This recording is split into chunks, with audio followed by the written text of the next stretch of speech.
backstory, security was vagrant from first class. People like him belong in cargo light class. The voice was ice-cold, dripping with the kind of entitled venom that could freeze blood. Victoria Blackwood didn't whisper these words. She announced them, her perfectly manicured finger pointing like a sword toward the man in seat 1A. The cell phone footage was shaky, but the image was undeniable.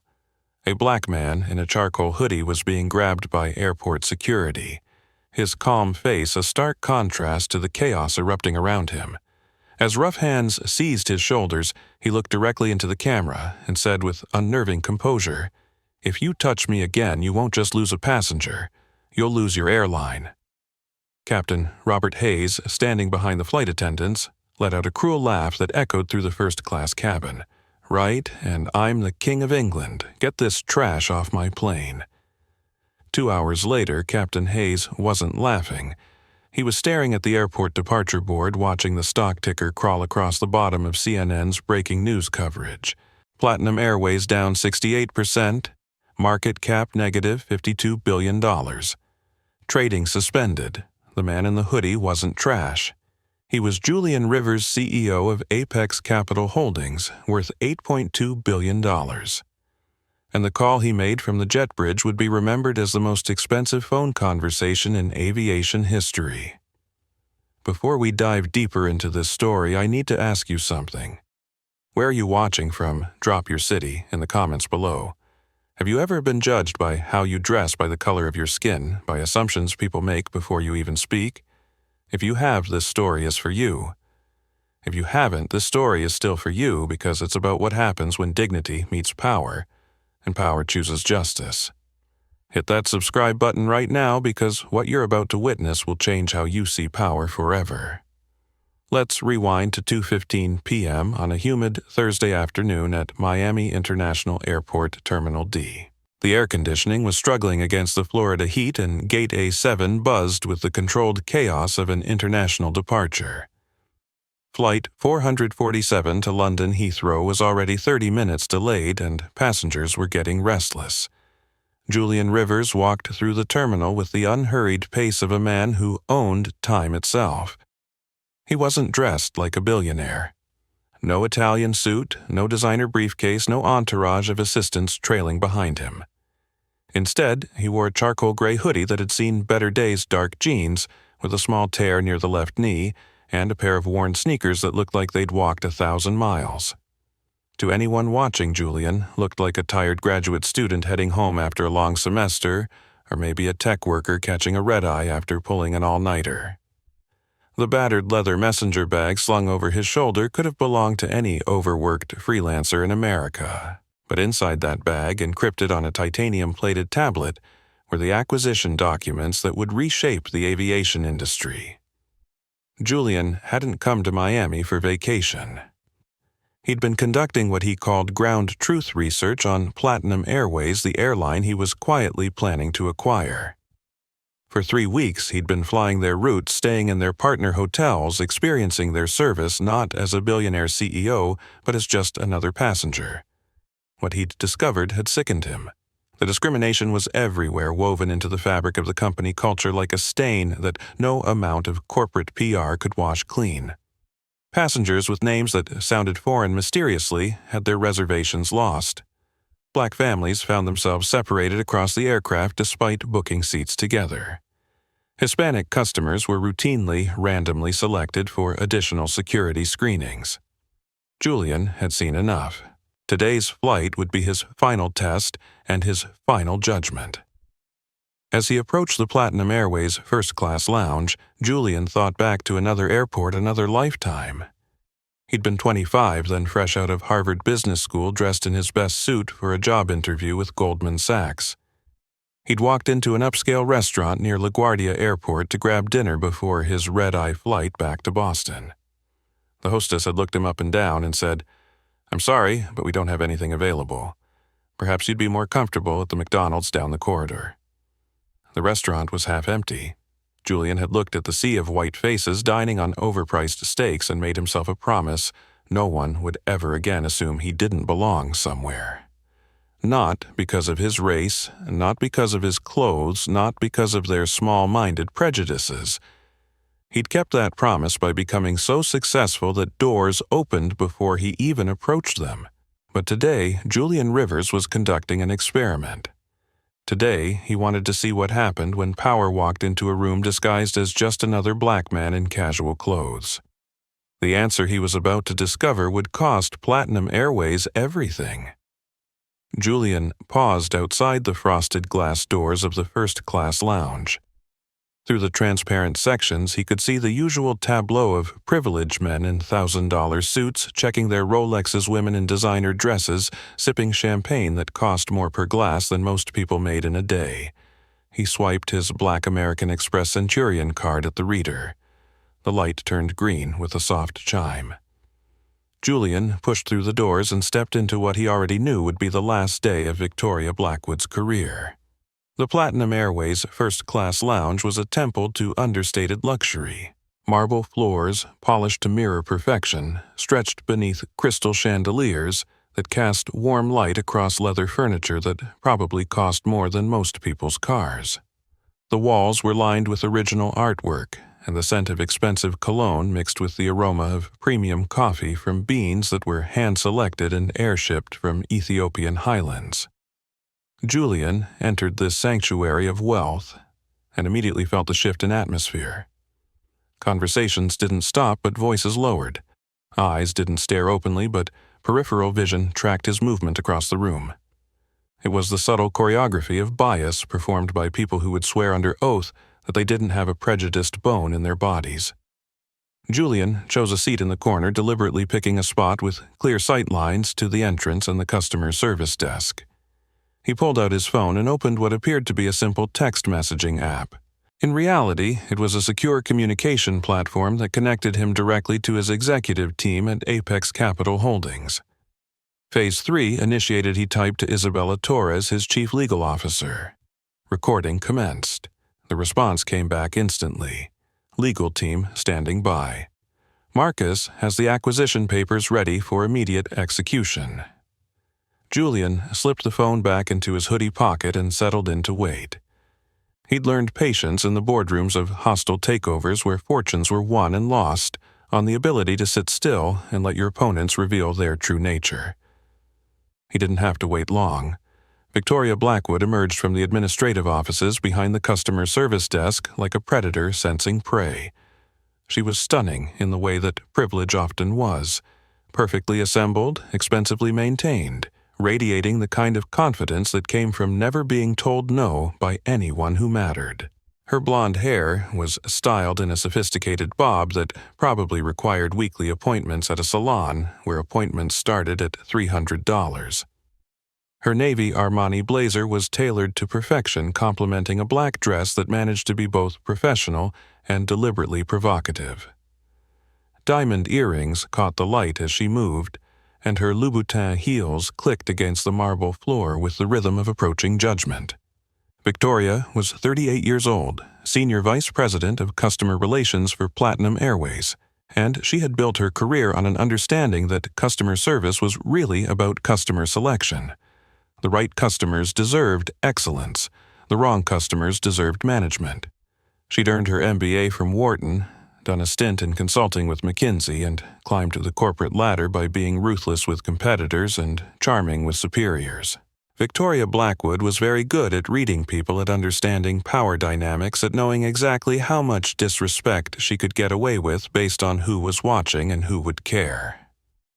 Looking at Julian Rivers in his hoodie and sneakers sitting in her first-class lounge like he owned the place, Victoria made the calculation that would destroy her life. She approached his table with the smooth glide of a shark moving through familiar waters. Her smile was perfectly calibrated, not openly hostile but cold enough to make her position clear. "Excuse me," Victoria said, her voice carrying the musical quality of someone who'd taken elocution lessons to sand off any rough edges of her working-class Chicago childhood. "I believe you might be lost. The general departure gates are on the lower level." Julian looked up from his phone with mild curiosity, as if he was genuinely puzzled by the interruption. "I'm sorry, I'm not sure I understand. I'm waiting for flight 447 to London. Victoria's smile became more pronounced but somehow less warm. Flight 447 is a premium service. I think there might be some confusion about your ticketing. No confusion, Julian said quietly. I have a first-class seat. I see.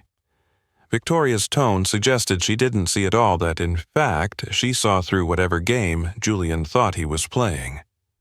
May I see your boarding pass? Julian reached into his hoodie pocket. Victoria actually took a half step back as if expecting him to pull out something dangerous, and produced a folded piece of paper. He handed it to her without ceremony. Victoria unfolded the boarding pass and scanned it with the intensity of a forensic investigator. Rivers Julian. Seat 1A, first class. The departure time, the flight number, the confirmation code, everything was correct and properly printed on official Platinum Airways stock. For just a moment, Victoria's perfect composure flickered. A tiny frown creased the space between her expertly sculpted eyebrows. Then her training kicked in and the smile returned with reinforced coldness. Well, this is unusual, she said loud enough for nearby passengers to hear. We've been having some issues with our computer systems lately.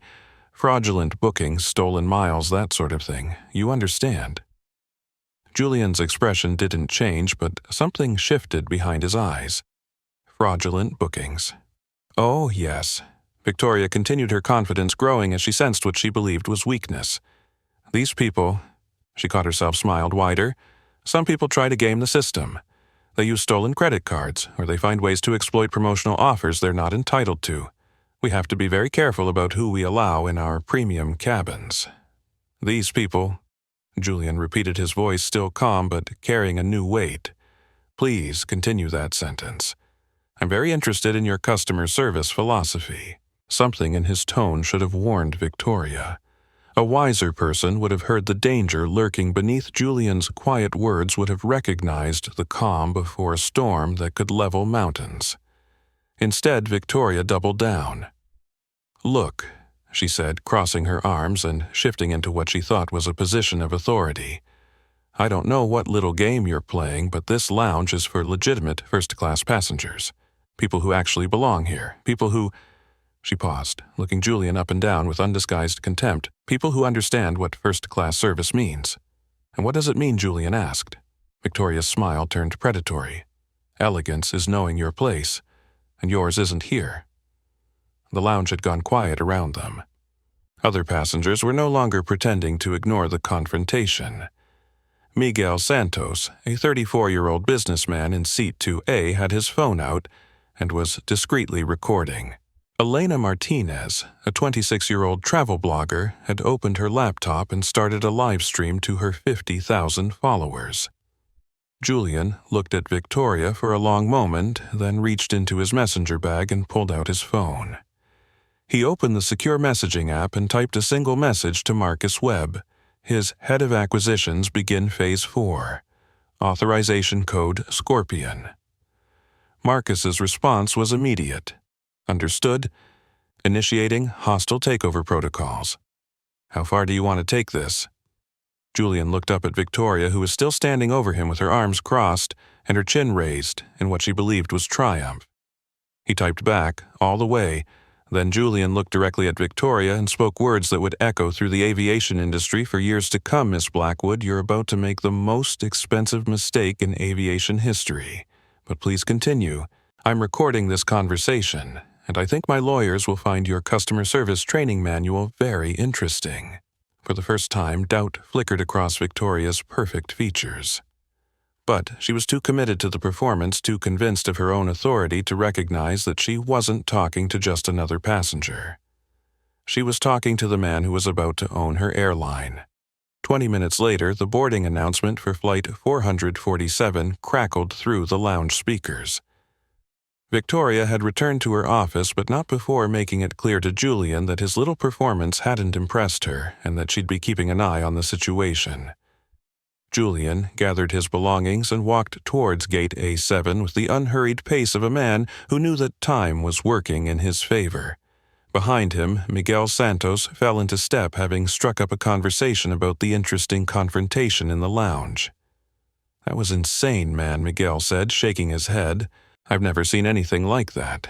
That woman was completely out of line. Julian glanced at him with mild interest.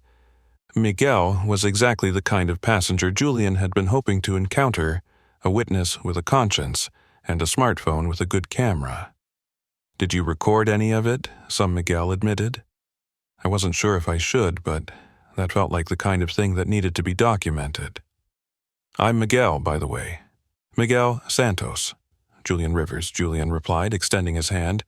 And thank you for documenting it. You might be surprised how important that recording becomes. Elena Martinez joined them as they approached the gate, her laptop bag slung over her shoulder and her professional camera hanging around her neck. Excuse me, but weren't you the gentleman who was being harassed in the lounge? I'm Elena. I blog about travel experiences, and I couldn't help but notice what happened back there. Julian nodded. Word travels fast. That woman was completely inappropriate, Elena said. I actually started live streaming the confrontation. My followers are going crazy about it. They want to know if this is typical for Platinum Airways. What do you think? Julian asked. Elena's expression darkened. I think it's exactly what I expected, unfortunately. I've been documenting discrimination in the travel industry for 3 years. What happened to you back there is not unusual. It's just unusual that someone stood up to it. As they joined the boarding queue, Julian noticed Carmen Rodriguez, a 29-year-old Hispanic flight attendant preparing for passenger processing. Carmen had worked for Platinum Airways for 6 years, ever since graduating from community college with her hospitality management degree. She'd taken the job to support her 2 young children after her divorce, working extra shifts and overtime to make ends meet. Carmen had seen what happened in the lounge. She'd been delivering meal service updates to the gate agents when she'd watched Victoria's confrontation with Julian through the glass partition.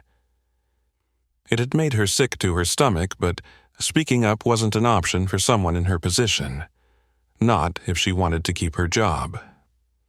Julian handed his boarding pass to Carmen with a friendly smile. Good afternoon. Carmen scanned the pass and her eyes widened slightly. Seat 1A, the same seat that had caused all the commotion. Welcome aboard, Mr. Rivers. Enjoy your flight. I plan to, Julian said quietly. By the way, my name is Julian. You don't need to call me Mr. Rivers. Carmen's smile became more genuine. Thank you. That's very kind.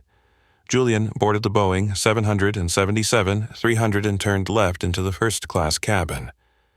The space was opulent, even by luxury airline standards. Each seat was more like a private pod with cream-colored leather-polished wood trim and personal entertainment systems with 24-inch screens. The cabin could accommodate only 12 passengers each, paying between $12,000 and $18,000 for the privilege. Julian found seat 1A and stowed his battered messenger bag in the overhead compartment. The juxtaposition was intentional and striking. The most expensive seat on the plane occupied by a man whose entire outfit probably cost less than the bottle of champagne the flight attendants were preparing to serve. He settled into the leather seat and pulled out his phone to check messages. Marcus had sent an update. Legal team has identified 17 separate instances of discriminatory practices in Platinum Airways training materials. Isabella says we have grounds for both federal civil rights violations and breach of public accommodation laws. Julian was typing a response when a loud voice interrupted his thoughts. Excuse me, but I think you're in my seat. Julian looked up to see a man who appeared to have been manufactured in a factory specifically designed to produce entitled assholes. Brandon Mitchell was 35 years old, 6 feet tall, and possessed the kind of aggressive confidence that came from never having been told no by anyone who couldn't be fired or sued. Brandon's blonde hair was slicked back with expensive pomade, and his charcoal pinstripe suit probably cost more than most people made in a month. A Patek Philippe watch caught the cabin lights as he gestured dismissively towards Julian, and his blue eyes carried the cold calculation of someone who was used to getting his way through intimidation. Brandon had made his fortune in tech, though made was perhaps too generous a term. His father owned a venture capital firm that had funded Brandon's series of marginally successful startups. At 35, Brandon had never worked for anyone else. Never been told he couldn't have something he wanted and never encountered a problem that couldn't be solved by throwing money at it or threatening to throw lawyers at it. Julian looked at the seat number displayed on the cabin wall, 1A, then at his boarding pass, which clearly showed the same designation. I think there might be some confusion. This is seat 1A, and that's what my boarding pass says. Brandon's jaw tightened. Look, I don't know what kind of scam you're running, but I specifically requested this seat when I booked. My father is on the board of directors for this airline. I need the extra closet space for my golf equipment. Your father is on the board? Julian asked with genuine curiosity. Richard Mitchell Brandon said as if the name should mean something. He's been with Platinum Airways for 12 years, so I suggest you gather your belongings and find your actual seat before this becomes unpleasant. Carmen Rodriguez had been watching the exchange from the galley preparation area. Her stomach twisted as she recognized the familiar pattern, a white passenger claiming superior rights to a seat already occupied by a black passenger. She'd seen it dozens of times, and company policy was always the same: accommodate the complainer, especially if they claimed connections to management. But something about Julian's calm demeanor made Carmen hesitate. He wasn't arguing or getting defensive. He was just sitting there with the patience of someone who knew something nobody else did. Julian looked up at Brandon and spoke with the same quiet tone he'd used with Victoria. Mr. Mitchell, I paid $15,000 for this seat 3 weeks ago. Here's my boarding pass, here's my ID, and here's my credit card receipt. I'm not moving. Brandon's face flushed red. You paid $15 grand. What did you do, rob a liquor store? People like you don't just have that kind of money lying around. The cabin went completely silent. Miguel Santos, who had taken seat 2B, was already recording with his phone held discreetly at chest level. Elena Martinez in seat 4C had opened her laptop and was live streaming to her audience, which had grown to over 5,000 viewers since the lounge incident. Carmen knew she had to intervene before the situation escalated further. She approached the seats with her hands slightly raised in a peacemaking gesture. "Gentlemen, I'm sure we can resolve this quickly," she said. "Let me just check the manifest and see if there's been a booking error." Carmen pulled out her tablet and opened the seating chart. Seat 1, A, showed a single assignment, Rivers Julian. No double booking, no computer error, no confusion. "Sir," she said to Brandon, "it looks like Mr. Rivers' reservation is correct. Perhaps your seat assignment is different." Brandon snatched his boarding pass from his jacket pocket and thrust it toward Carmen. "Look at this. It clearly says 1A. Carmen examined the boarding pass. It was legitimate Platinum Airways stock, properly printed with all the correct codes. But the seat assignment read 3A, not 1A. Mr. Mitchell. Carmen said carefully, "Your boarding pass shows seat 3A. Brandon grabbed the pass back and stared at it, his face cycling through confusion, anger, and finally desperate defiance. "This is wrong. I specifically requested 1A, someone changed my reservation. Sir, I can double-check with don't you sir me." Brandon snapped. "I want this man removed from my seat immediately. I don't care what his little piece of paper says. Call the captain." Carmen's heart sank. She knew what happened next. She'd seen this movie before, and it always ended the same way. Julian looked up at Carmen with compassionate eyes. "It's okay," he said quietly. "Go ahead and call the captain. Let's get this resolved." Carmen nodded reluctantly and reached for the intercom. "Captain Hayes to the first-class cabin, please. We have a seating situation that needs your attention." As they waited for the captain, Julian sent another message to his team, Phase 5 initiated. "Prepare for public relations nuclear option." Isabella Torres responded immediately. "Standing by. Legal documentation ready for upload to federal databases." "Are you sure you want to go this far?" Julian looked at Brandon Mitchell, who was pacing beside his seat and muttering about people like this and knowing their place, and typed back, "They made the choice for me." Captain Robert Hayes emerged from the cockpit 2 minutes later, and Julian knew immediately that the situation was about to get much worse. Captain Robert Hayes was 51 years old and looked exactly like central casting would order for authority figure with questionable judgment. His silver hair was perfectly styled beneath his captain's hat. His uniform was pressed to military precision, and his jaw carried the kind of stubborn set that suggested a man more accustomed to giving orders than receiving them. Hayes had been flying for Platinum Airways for 25 years, accumulating over 15,000 flight hours and a reputation as a pilot who kept his aircraft on schedule regardless of complications. He was also, unfortunately, the kind of man who made snap judgments based on appearances and then defended those judgments with the full weight of his position. As Hayes entered the first-class cabin, his eyes immediately assessed the situation. A well-dressed white passenger in an expensive suit pointing angrily at a black man in casual clothes occupying what was obviously a premium seat. The calculation in Hayes's mind took exactly 1.7 seconds. "What seems to be the problem here?" Hayes asked, though his tone suggested he'd already decided who was causing the problem. Brandon immediately launched into his complaint. "Captain, this individual is in my seat. I'm Brandon Mitchell. My father, Richard, serves on your board of directors. I specifically requested Seat 1A for the extra closet space, and I've been flying Platinum Airways for 15 years. This is completely unacceptable." Hayes nodded sympathetically, then turned to Julian with the kind of expression usually reserved for dealing with unruly children. "Sir, I understand there's been some confusion about seating. We have economy seats available that would be more appropriate for your ticket class." Julian remained seated, his posture relaxed but his voice carrying a new edge. "Captain Hayes, I suggest you verify the booking manifest very carefully before making assumptions about my ticket class." "I don't need to verify anything," Hayes replied curtly.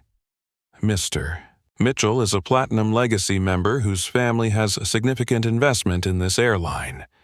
You are—" Hayes paused, looking at Julian's hoodie and sneakers with undisguised contempt, obviously an upgrade error or some kind of promotional booking that got misprocessed. Carmen Rodriguez stood nearby holding her tablet, with Julian's legitimate reservation clearly visible on the screen. She wanted to speak up, wanted to show Hayes the manifest data, but 25 years of airline hierarchy had taught her that captains didn't like being corrected by flight attendants, especially when money and status were involved. Miguel Santos continued recording from Seat 2B, his phone capturing every word and facial expression. Elena Martinez was typing furiously on her laptop, providing live commentary to her audience, which had grown to over 8,000 viewers. "This is absolutely insane," Elena whispered into her computer's microphone. "We are watching real-time discrimination happening on Platinum Airways Flight 447. The captain is literally assuming this black passenger doesn't belong in first class despite having a valid ticket." David Thompson, a 45-year-old veteran pilot who was deadheading home to London, had been watching the confrontation from Seat 5A. David had 30 years of experience with multiple airlines and had never seen anything quite this brazen. As Hayes continued to pressure Julian to give up his legitimately purchased seat, David stood up. Bob David said, using the informal tone of one professional addressing another, "Maybe you should check the passenger manifest before making any seat changes." Hayes turned toward David with irritation. "This doesn't concern you, Thompson. Stay in your lane." "My lane is aviation safety and passenger rights," David replied firmly. "And what you're doing here isn't protocol, it's prejudice." The entire cabin was now focused on the confrontation. Julian sat calmly in the center of it, all seeming almost bemused by the circus erupting around him. Julian pulled out his phone and opened his messaging app. He typed a quick message to Marcus Webb, "Begin acquisition immediately. Full hostile takeover. Authorization code nuclear." Marcus's response was instantaneous. "Are you certain? Once we trigger this, there's no going back." Julian looked up at Captain Hayes, who was now lecturing David Thompson about inappropriate interference with flight operations, and typed, "They declared war. I'm ending it." Then Julian stood up slowly, his movement causing the entire cabin to fall silent. When he spoke, his voice carried a quiet authority that cut through all the posturing and bluster. "Captain Hayes, Julian said you have exactly 30 seconds to check your passenger manifest and verify my reservation, or you're going to be responsible for the most expensive mistake in aviation history." Hayes laughed, actually laughed, at what he perceived as an empty threat. "And what exactly are you going to do, Sue? Report us to the Better Business Bureau, young man. I've been dealing with difficult passengers longer than you've been alive." "I'm not going to sue you," Captain Julian replied quietly. "I'm going to buy you." Something in Julian's tone should have warned Hayes. The absolute calm confidence, the lack of bluster or emotion, the way he spoke about purchasing an airline like someone else might talk about buying a cup of coffee. But Hayes was too committed to his assessment, too convinced of his own authority to recognize the danger. "Right," Hayes said sarcastically. "And I'm the King of England, mister." He paused, realizing he didn't actually know Julian's name. Rivers Julian supplied helpfully. Julian Rivers. Hayes continued as if Julian hadn't spoken. "Mr. Rivers, I'm giving you a direct order to vacate this seat and take your assigned economy seat, or I will have you removed from this aircraft. This is your only warning." Carmen Rodriguez finally found her voice. "Captain, Sir Mr. Rivers's reservation is legitimate. His boarding pass shows seat 1A, and the manifest confirms Miss Rodriguez Hayes cut her off sharply. I don't recall asking for your input. Return to your duties." Carmen's face flushed with embarrassment and anger, but she stepped back. In that moment, she made a decision that would change the trajectory of her career. She activated her personal phone's recording function and slipped it into her apron pocket. Julian looked around the cabin at the faces staring back at him. Miguel with his phone recording. Elena typing furiously on her laptop. David Thompson standing in solidarity. Carmen trying to do her job despite being silenced by her captain. Brandon Mitchell smirking with anticipated victory. Captain Hayes Julian said one final time some errors cost more than others. "Are you absolutely certain you want to make this one?" Hayes stepped closer, using his height and authority as intimidation tactics. "I'm certain that you're going to follow my instructions, or you're going to be removed from this aircraft by security. The choice is yours." Julian reached into his hoodie pocket and pulled out his phone. He speed-dialed a number and waited for the connection. When the call was answered, he spoke clearly enough for the entire cabin to hear Isabella execute Scorpion Protocol immediately. "I want every share of Platinum Airways debt purchased within the next hour. Call their credit lines due. Trigger the hostile takeover. Complete acquisition by end of business today." The woman's voice on the other end was crisp and professional, understood Julian. "Initiating full corporate acquisition. Estimated cost $8.7 billion. Should I prepare termination paperwork for specific personnel?" Julian looked directly at Captain Hayes as he answered, "Start with anyone who thinks they can drag paying passengers off airplanes based on skin color. I'll send you a list." For the first time, doubt flickered across Hayes' face, but pride and momentum carried him forward toward the precipice he couldn't see. "Security to Gate A7. Hayes barked into his radio. "We have a non-compliant passenger making threats, possible mental health issue." As they waited for security to arrive, Julian sent a final message to his team, point of no return reached. "Proceed with complete destruction of Platinum Airways corporate structure. Show no mercy." The response came back immediately. "Understood. Legal team standing by. Welcome to the new owner of Platinum Airways." Julian slipped his phone back into his pocket and waited. In exactly 4 minutes, airport security would board the aircraft and make the most expensive mistake in the history of commercial aviation. Captain Hayes had no idea he'd just triggered his own airline's destruction. The security officers who boarded Flight 447 were exactly what Julian had expected. 2 men who'd been conditioned to see authority as legitimate and compliance as mandatory regardless of the circumstances that created the conflict. Officer Marcus Webb, a different Marcus than Julian's acquisition specialist, was 42 years old with the thick build of a former military police officer. His partner, Officer James Patterson, was 36 and carried himself with the aggressive confidence of someone who'd never encountered a problem that couldn't be solved with handcuffs and paperwork. Captain Hayes met them at the aircraft door with the brisk efficiency of a man who believed he was solving a simple problem. Gentlemen, we have a passenger in first class who's refusing to comply with crew instructions. He's in the wrong seat and won't move when directed." Officer Webb nodded. Has he been drinking disorderly conduct? No, Hayes admitted. But he's being disruptive and defiant. He's also made some concerning statements about purchasing the airline, which suggests possible delusion or mental health issues. Officer Patterson pulled out his notepad. "What's his name?" Julian Rivers, Hayes said. "Black male, mid-30s, dressed in—" Hayes paused, looking for the most dismissive description possible. "Street clothes. Hoodie and jeans." As the officers approached the first-class cabin, Victoria Blackwood materialized beside them like a perfectly dressed vulture sensing carrion. She'd been monitoring the situation from the jet bridge, and her arrival meant this confrontation was about to escalate beyond anything the passengers had yet witnessed. Victoria had changed clothes since the lounge incident. She now wore a sharp black business suit that emphasized her authority, with a crisp white blouse and her Platinum Airways pin positioned prominently on her lapel. Her hair was pulled back in a severe bun that made her look like a judge pronouncing sentence. "Officers," Victoria said, her voice carrying the musical authority of someone accustomed to being obeyed. "Thank you for responding so quickly. We have a situation with an individual who's attempting to fraudulently occupy premium seating." Julian looked up at the approaching tribunal, 2 security officers, a captain, and a senior corporate executive, and felt the familiar calm that came over him in moments of extreme conflict. This was the moment he'd been preparing for since he was 25 years old and sleeping in his car outside that Atlanta hotel. "Mr.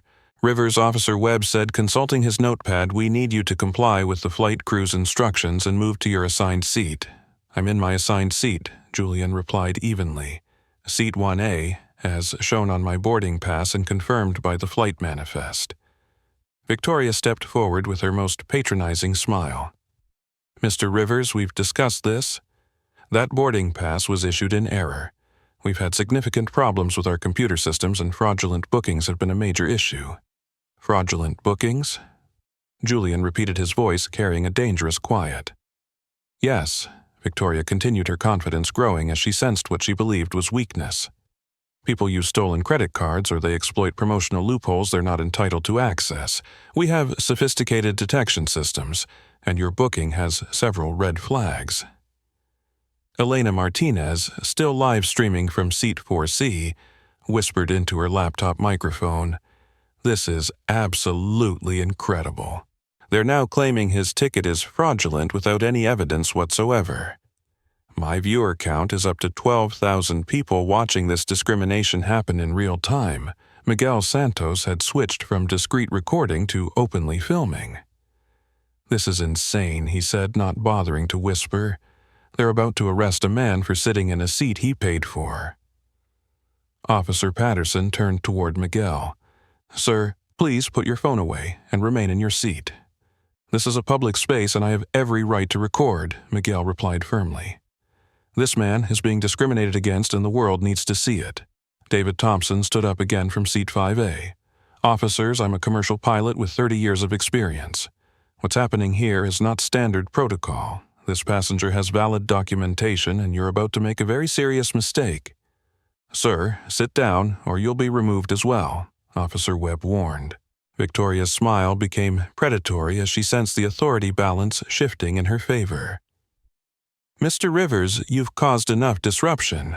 I'm prepared to offer you a full refund of whatever you paid for that fraudulent ticket, plus a voucher for a future flight in the cabin class you're actually entitled to." This is more than generous considering the circumstances. Julian looked at Victoria for a long moment, then slowly reached into his messenger bag. Every officer tensed, hands moving instinctively toward their equipment until Julian produced a slim tablet computer. "Miss Blackwood," Julian said quietly, "before we go any further, I want to make sure you understand exactly what you're doing. Are you absolutely certain you want to accuse me of fraud?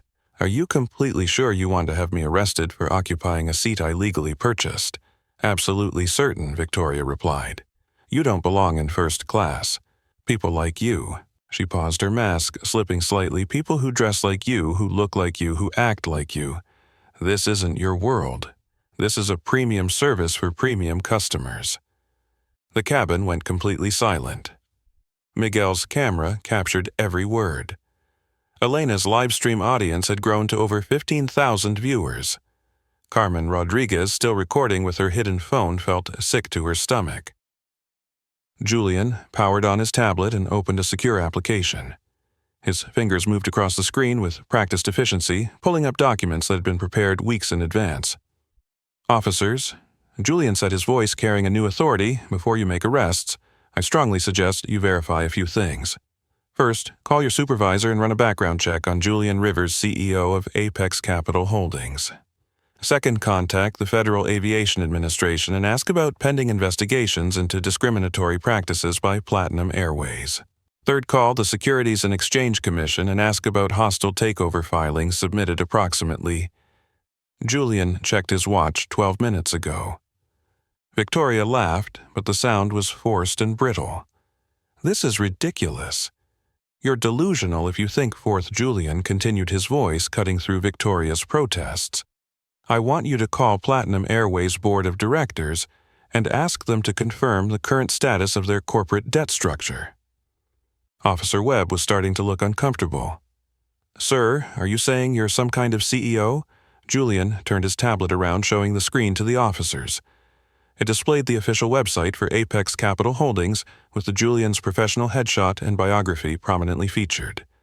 Below that was a real-time news feed showing breaking financial news, breaking Apex Capital Holdings files for hostile takeover of Platinum Airways. Stock trading halted pending investigation. Developing Platinum Airways faces federal discrimination complaints. Anonymous passengers report widespread bias.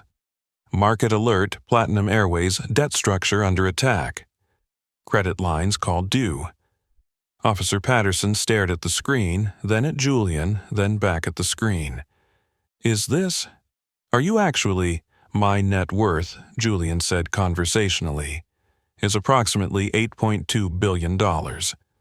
The seat I'm sitting in cost me $15,000, which represents roughly 0.000018% of my total assets. By comparison, that would be equivalent to a person earning $50,000 per year, spending about 9 cents.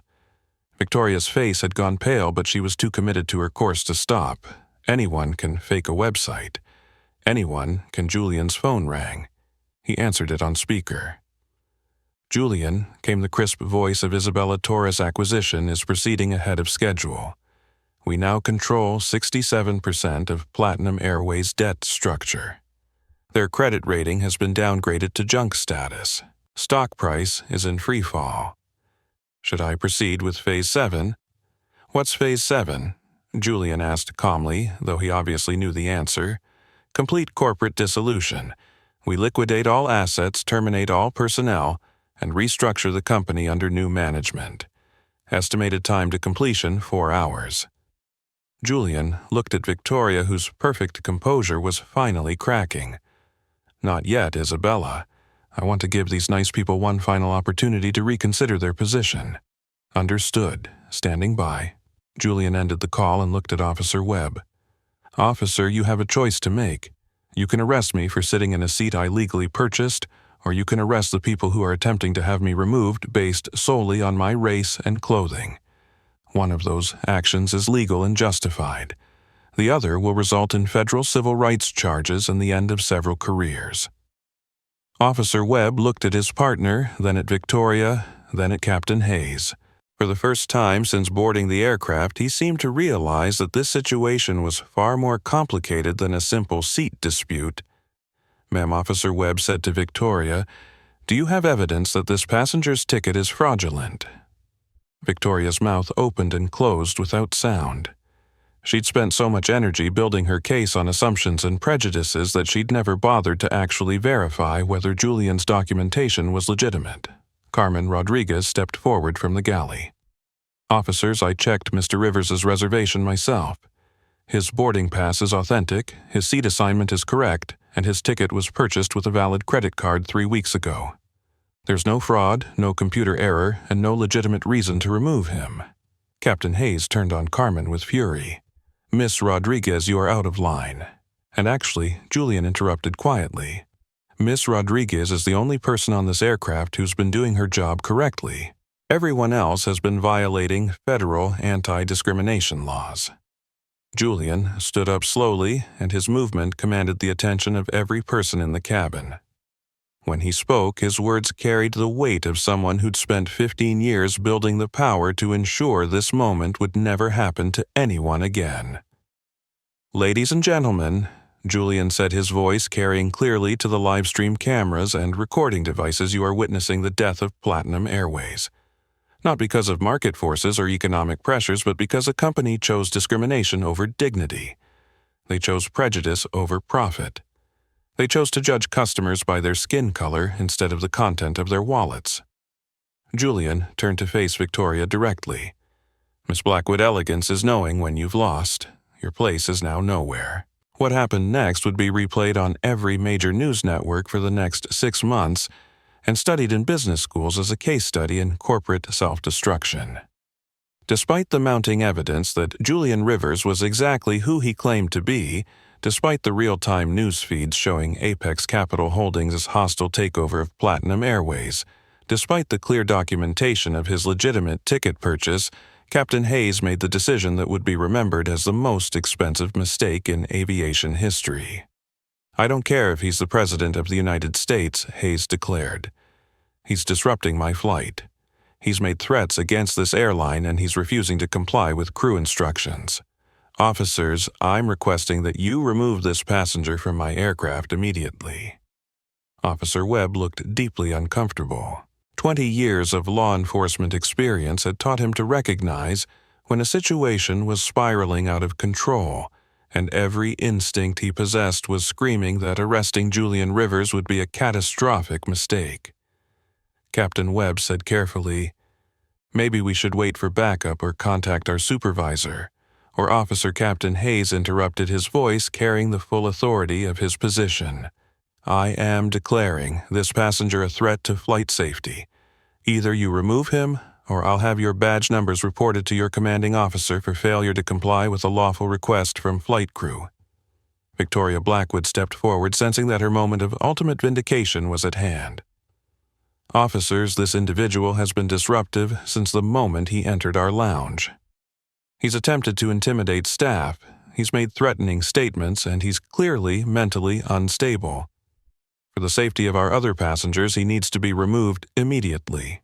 Elena Martinez was providing rapid-fire commentary to her live stream audience, which had exploded to over 25,000 viewers. "This is absolutely unreal. They're about to arrest a billionaire CEO for sitting in a seat he bought.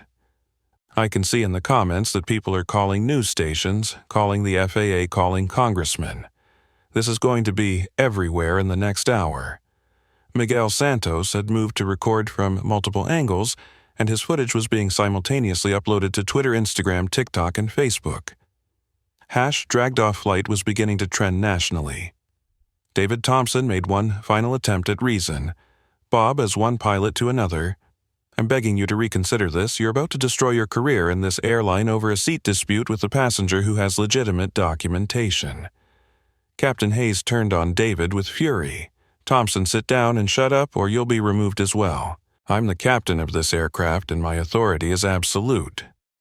Julian had remained seated throughout this escalation, watching the proceedings with the calm detachment of someone observing a chess match where his opponent was destroying their own pieces.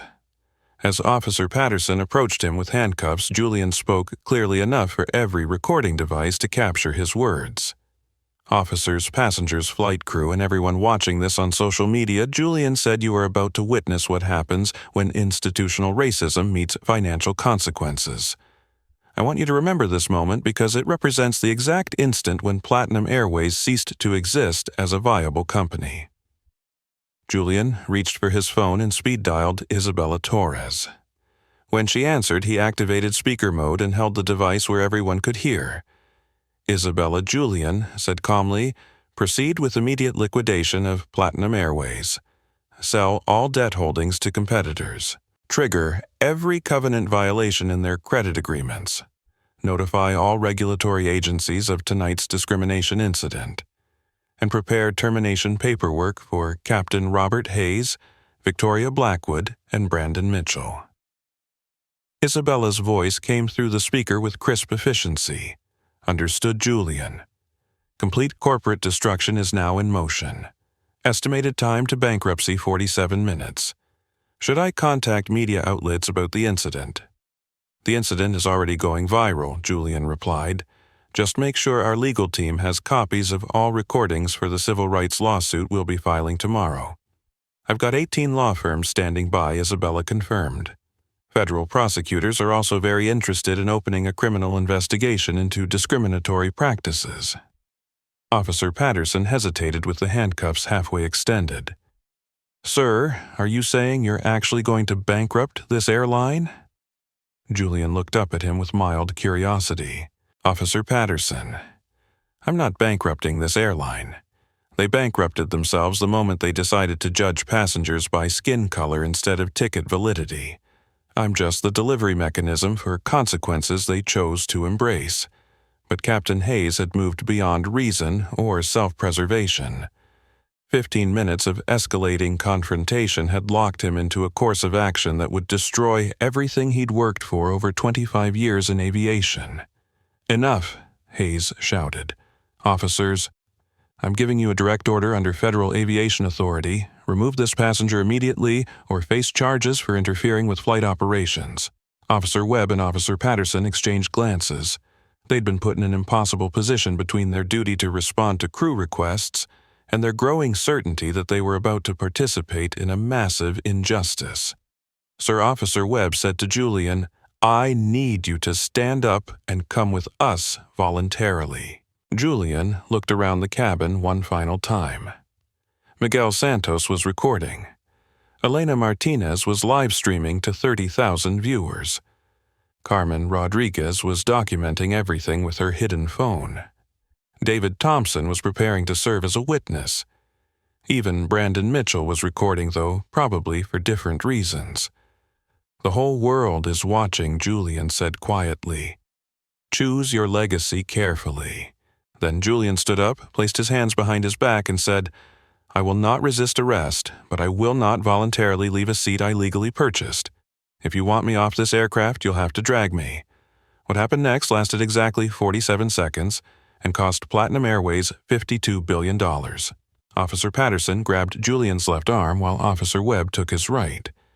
Julian didn't struggle, didn't fight, didn't give them any justification for additional force. He simply went limp, employing the passive resistance techniques that had been used by civil rights protesters for decades. As the officers began pulling Julian toward the aisle, his hoodie rode up his shoes scraped against the aircraft floor, and his messenger bag fell open spilling documents marked with the Apex Capital Holdings logo across the first-class cabin. This is assault. Carmen. Rodriguez shouted, abandoning any pretense of professional neutrality. I'm documenting everything, keep recording. David Thompson called out to the passengers with cameras. The world needs to see this. Brandon Mitchell, who had been smirking throughout the confrontation, couldn't resist a final taunt. That's what happens when you don't know your place. Miguel Santos captured those words and immediately uploaded the clip with the caption, Racist passenger celebrates black CEO being dragged off plane. The clip would be viewed 2.4 million times in the next 6 hours. As Julian was dragged down the aisle, his calm voice carried throughout the cabin, Miss Blackwood, you said elegance is knowing your place. In about 30 minutes, you'll learn that your place is the unemployment line. Victoria Blackwood watched Julian being removed from her aircraft with a smile of vindicated satisfaction. She had no idea she was witnessing the final moments of her career. The officers dragged Julian through the aircraft door and onto the jet bridge where he was immediately surrounded by gate agents, ground crew, and passengers from other flights who were recording with their phones. Julian never lost his composure, never raised his voice, never gave anyone justification for claiming he was a threat. As Officer Patterson began reading Julian his rights, Julian's phone rang. Isabella Torres's voice came through the speaker loud enough for everyone nearby to hear Julian Platinum Airways stock has been suspended from trading. Their credit rating just dropped to default. Every major news network is running the story. The FAA administrator wants to speak with you personally, and the Department of Justice is opening a federal civil rights investigation."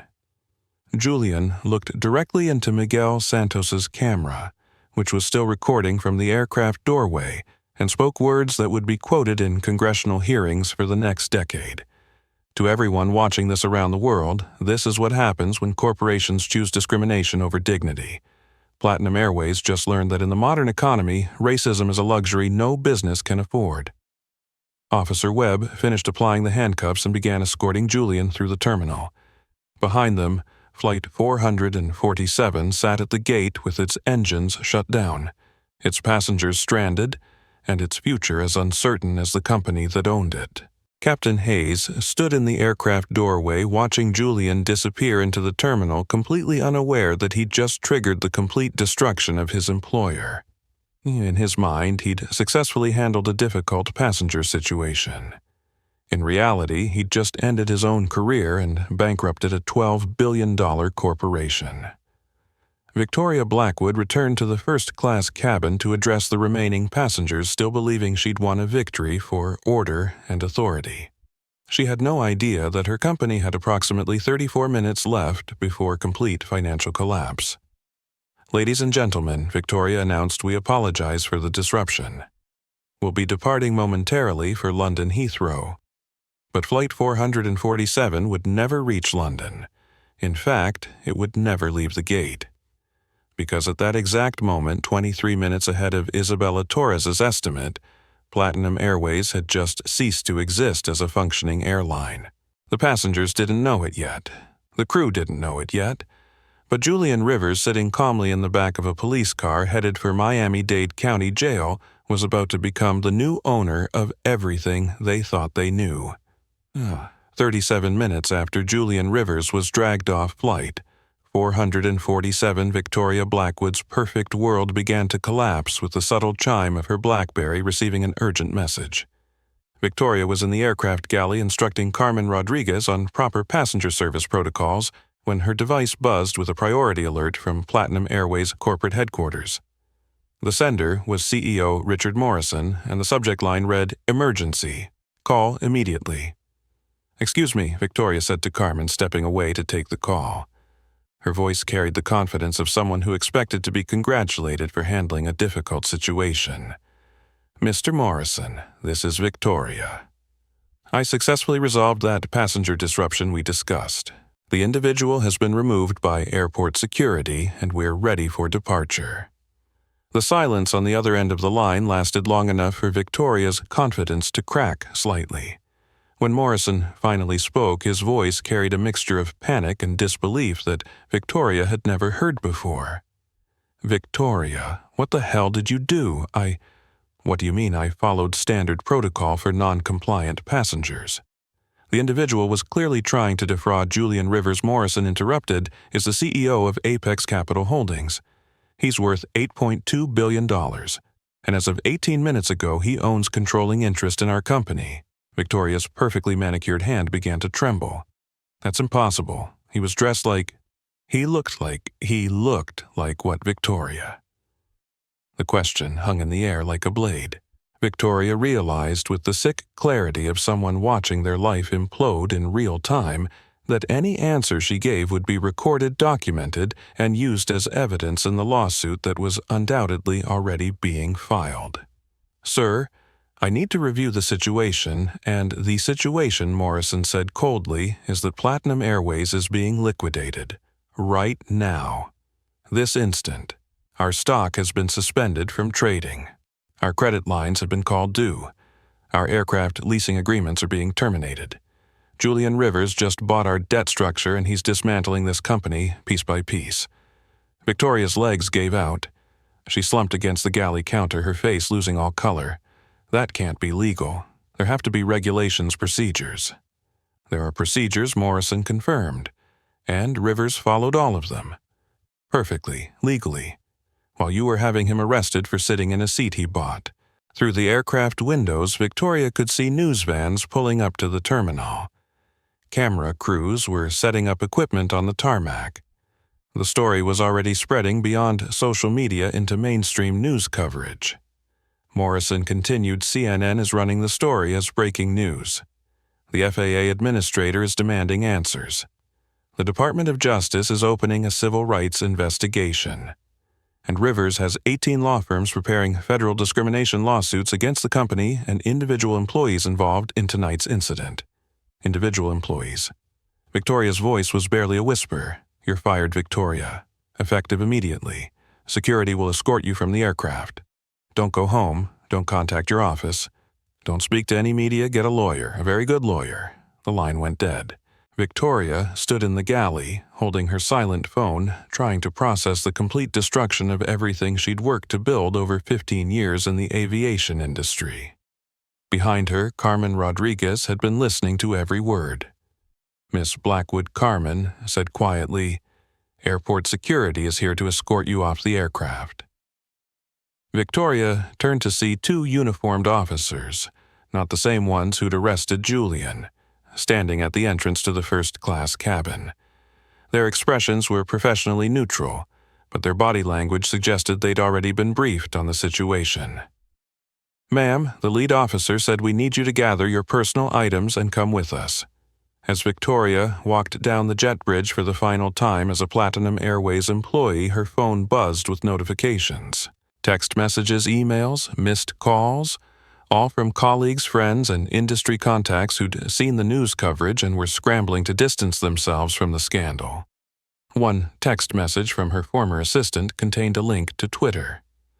Victoria opened it and immediately wished she hadn't. The hashtag #VictoriaBlackwood was trending nationally. Her professional headshot, pulled from the Platinum Airways corporate website, was being shared alongside video clips of her confronting Julian in the airport lounge. The comments were brutal, calling for criminal charges, civil rights investigations, and industry blacklisting. But worse than the public humiliation was the growing realization that she'd destroyed not just her own career, but the livelihoods of thousands of innocent employees who would lose their jobs when Platinum Airways was liquidated.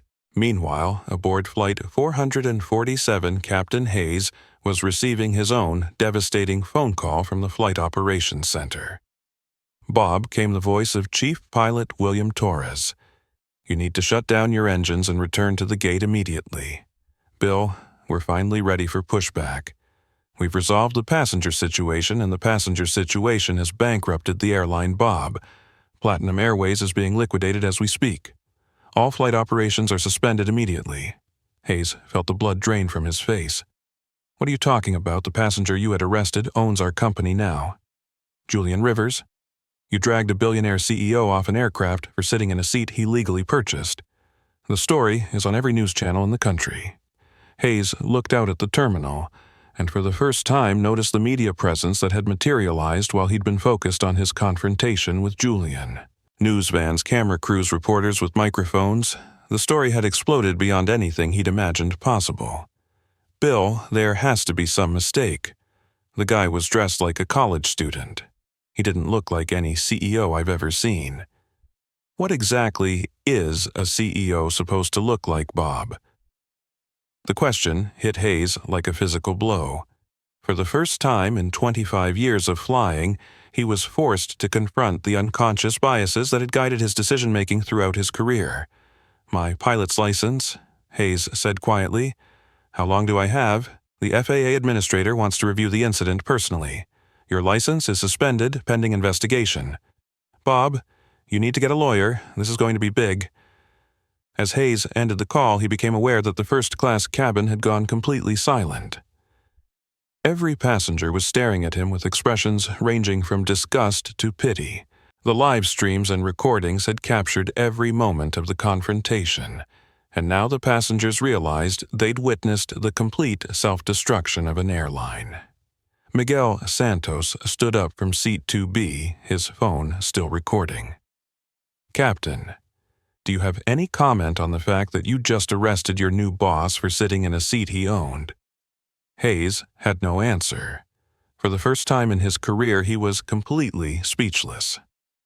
Elena Martinez continued her live-stream commentary. "Ladies and gentlemen, we are witnessing history. Platinum Airways has just been destroyed by a single act of discrimination.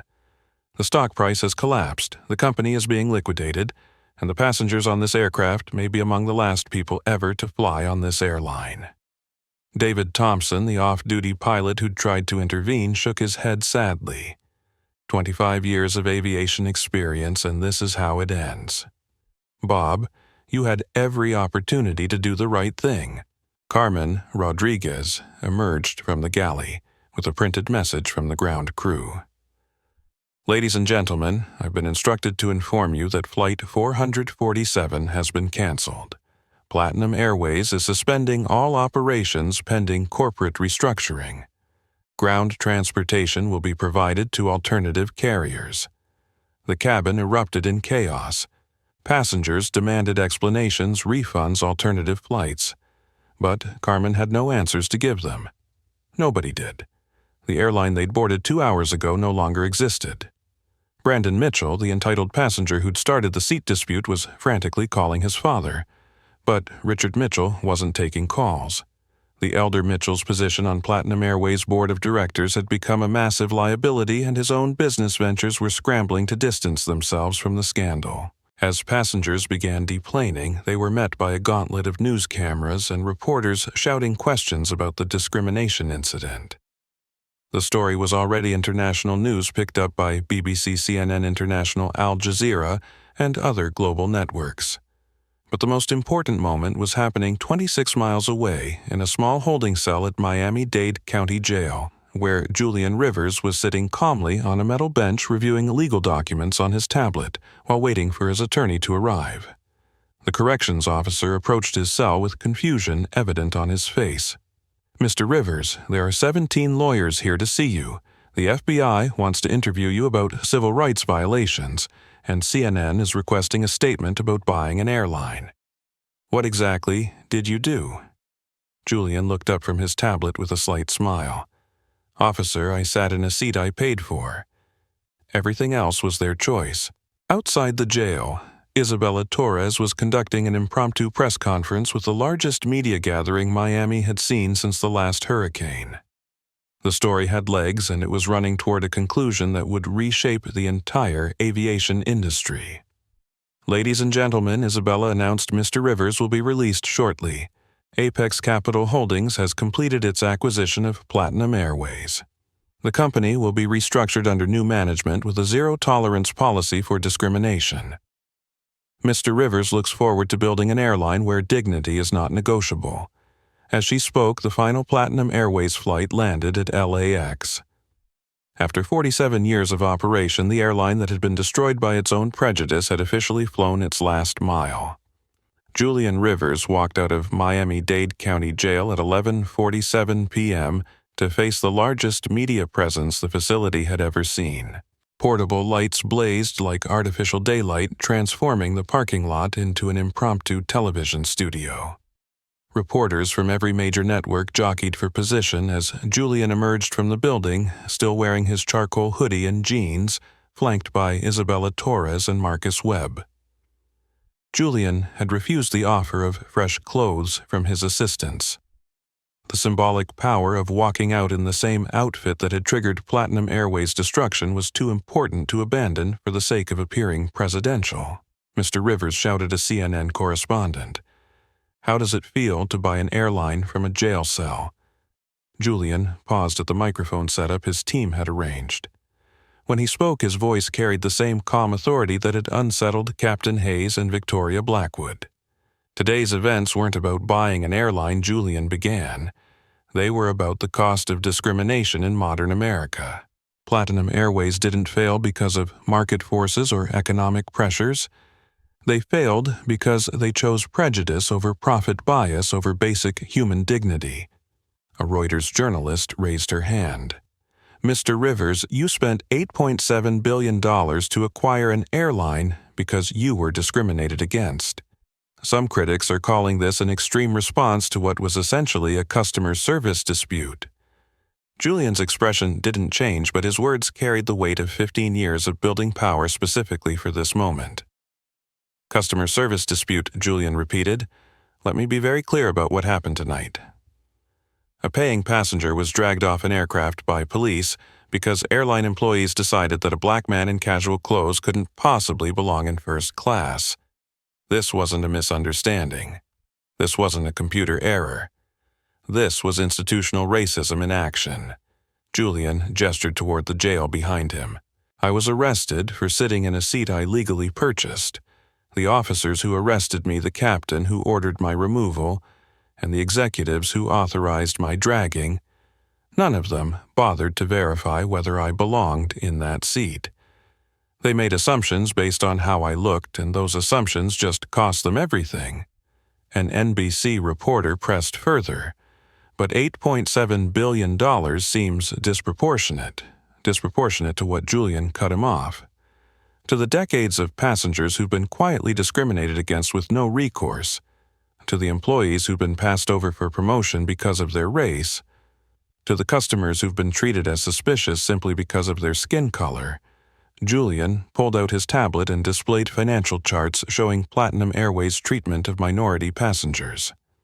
Our preliminary investigation has identified over 200 documented cases of discriminatory treatment in the past 18 months alone. Passengers moved from first class to economy without explanation. Families separated despite booking adjacent seats.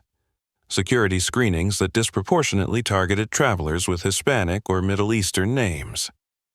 Isabella Torres stepped to the microphone. The $8.7 billion acquisition represents the most expensive consequence for discrimination in corporate history. But it's not punitive, it's corrective. We're not destroying Platinum Airways. We're rebuilding it into something better. A BBC correspondent asked, what specifically will change under new ownership? Julian smiled for the first time since emerging from jail. Everything. Starting tomorrow, the airline will be renamed Skyward Airlines. Every employee will undergo mandatory bias training. We're implementing real-time monitoring systems to track discriminatory incidents. Body cameras for all customer service staff. And zero tolerance for racism at any level. What about the employees who participated in tonight's incident? Asked a Fox News reporter. Julian's expression hardened. Victoria Blackwood, Robert Hayes, and Brandon Mitchell have been terminated. Their actions tonight violated federal civil rights laws, company policy, and basic human decency. They will face both civil and criminal consequences for their choices. Meanwhile, in her downtown Miami condominium, Victoria Blackwood sat in her $3,000 designer dress watching her career implode on live television.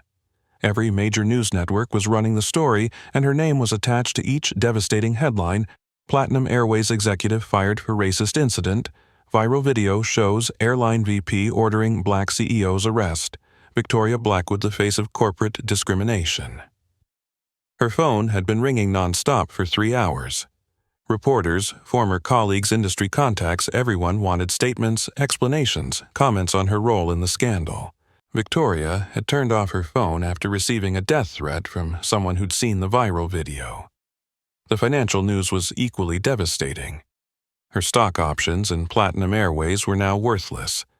Her employment contract included a termination clause that voided her severance package for discriminatory conduct.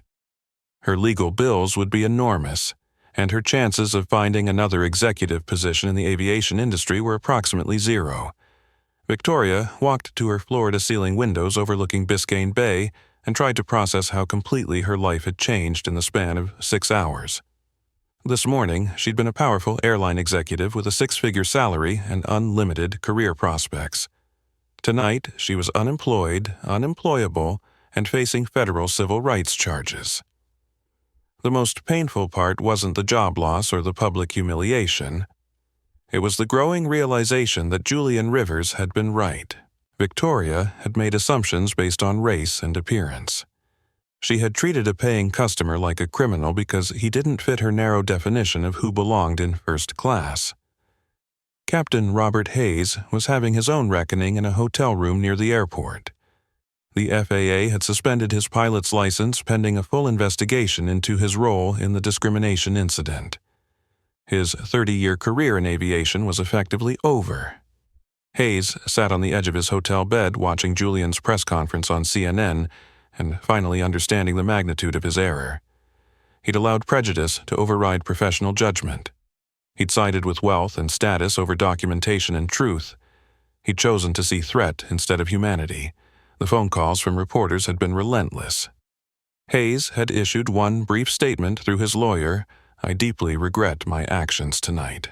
I allowed personal biases to influence professional decisions, and I accept full responsibility for the consequences." But private regret felt inadequate compared to the public damage he'd helped create. Hayes knew he'd become a symbol of everything wrong with authority figures who abused their power to enforce prejudice. Brandon Mitchell's consequences were perhaps the most immediate and devastating. The viral video of him celebrating Julian's arrest had been viewed over 4 million times. His employer, TechFlow Dynamics, had terminated him within 2 hours of the video going public. His father's business ventures were facing boycotts and protests. Brandon's name had become synonymous with entitled racism. Brandon had locked himself in his South Beach apartment watching his life disintegrate on social media. The hashtag #BrandonMitchell was trending alongside #Victoria Blackwood and #Platinum Airways. His photo was being shared with captions like, "This is what privilege looks like when it thinks it's untouchable." The psychological impact was devastating. Brandon had spent 35 years believing that his wealth and connections made him immune to consequences. The viral video had stripped away that protection and exposed him as exactly what Julian had called him: an entitled racist, whose assumptions about racial hierarchy had finally met reality. But the most significant reckoning was happening in corporate boardrooms across the aviation industry. CEOs and executives who had quietly tolerated discriminatory practices for decades were scrambling to implement new policies before they became the next Platinum Airways. United Airlines announced mandatory bias training for all employees. Delta committed $50 million to diversity and inclusion programs. American Airlines implemented new passenger rights protocols. The entire industry was racing to avoid becoming the next corporation destroyed by institutional racism. Julian's press conference continued with questions about his broader plans for Skyward Airlines. "Mr. Rivers, what message do you hope this sends to other companies?" Julian looked directly into the camera array. "The message is simple. Discrimination is expensive. In the modern economy, with social media, with phones that record everything, with customers who won't tolerate injustice, racism is a luxury no business can afford. Some critics argue you've destroyed thousands of jobs to make a point about one incident." Julian's response was swift and firm. "I haven't destroyed any jobs. Discrimination destroyed those jobs. Platinum Airways leadership chose to build a culture of bias, and that choice had consequences. Under Skyward Airlines, those same employees will have opportunities to work for a company that values dignity over prejudice." Isabella Torres added, "We're actually expanding employment opportunities. Skyward will hire an additional 500 employees within 6 months, prioritizing candidates from underrepresented communities who have been excluded from aviation industry opportunities." A Wall Street Journal reporter asked, "What's your long-term vision for Skyward Airlines?" Julian's smile returned. "We're going to prove that excellence has no color, no class background, no accent, and no particular way of dressing. We're building an airline where every passenger is treated with dignity because that's not just the right thing to do, it's also the most profitable thing to do." As the press conference ended, Julian looked back at the jail where he'd spent the evening. Tomorrow, he would begin rebuilding an airline. But tonight, he'd accomplished something more important. He demonstrated that power combined with principle could create consequences that changed entire industries. The boy who'd been followed through department stores had become the man who owned the sky, and he was just getting started.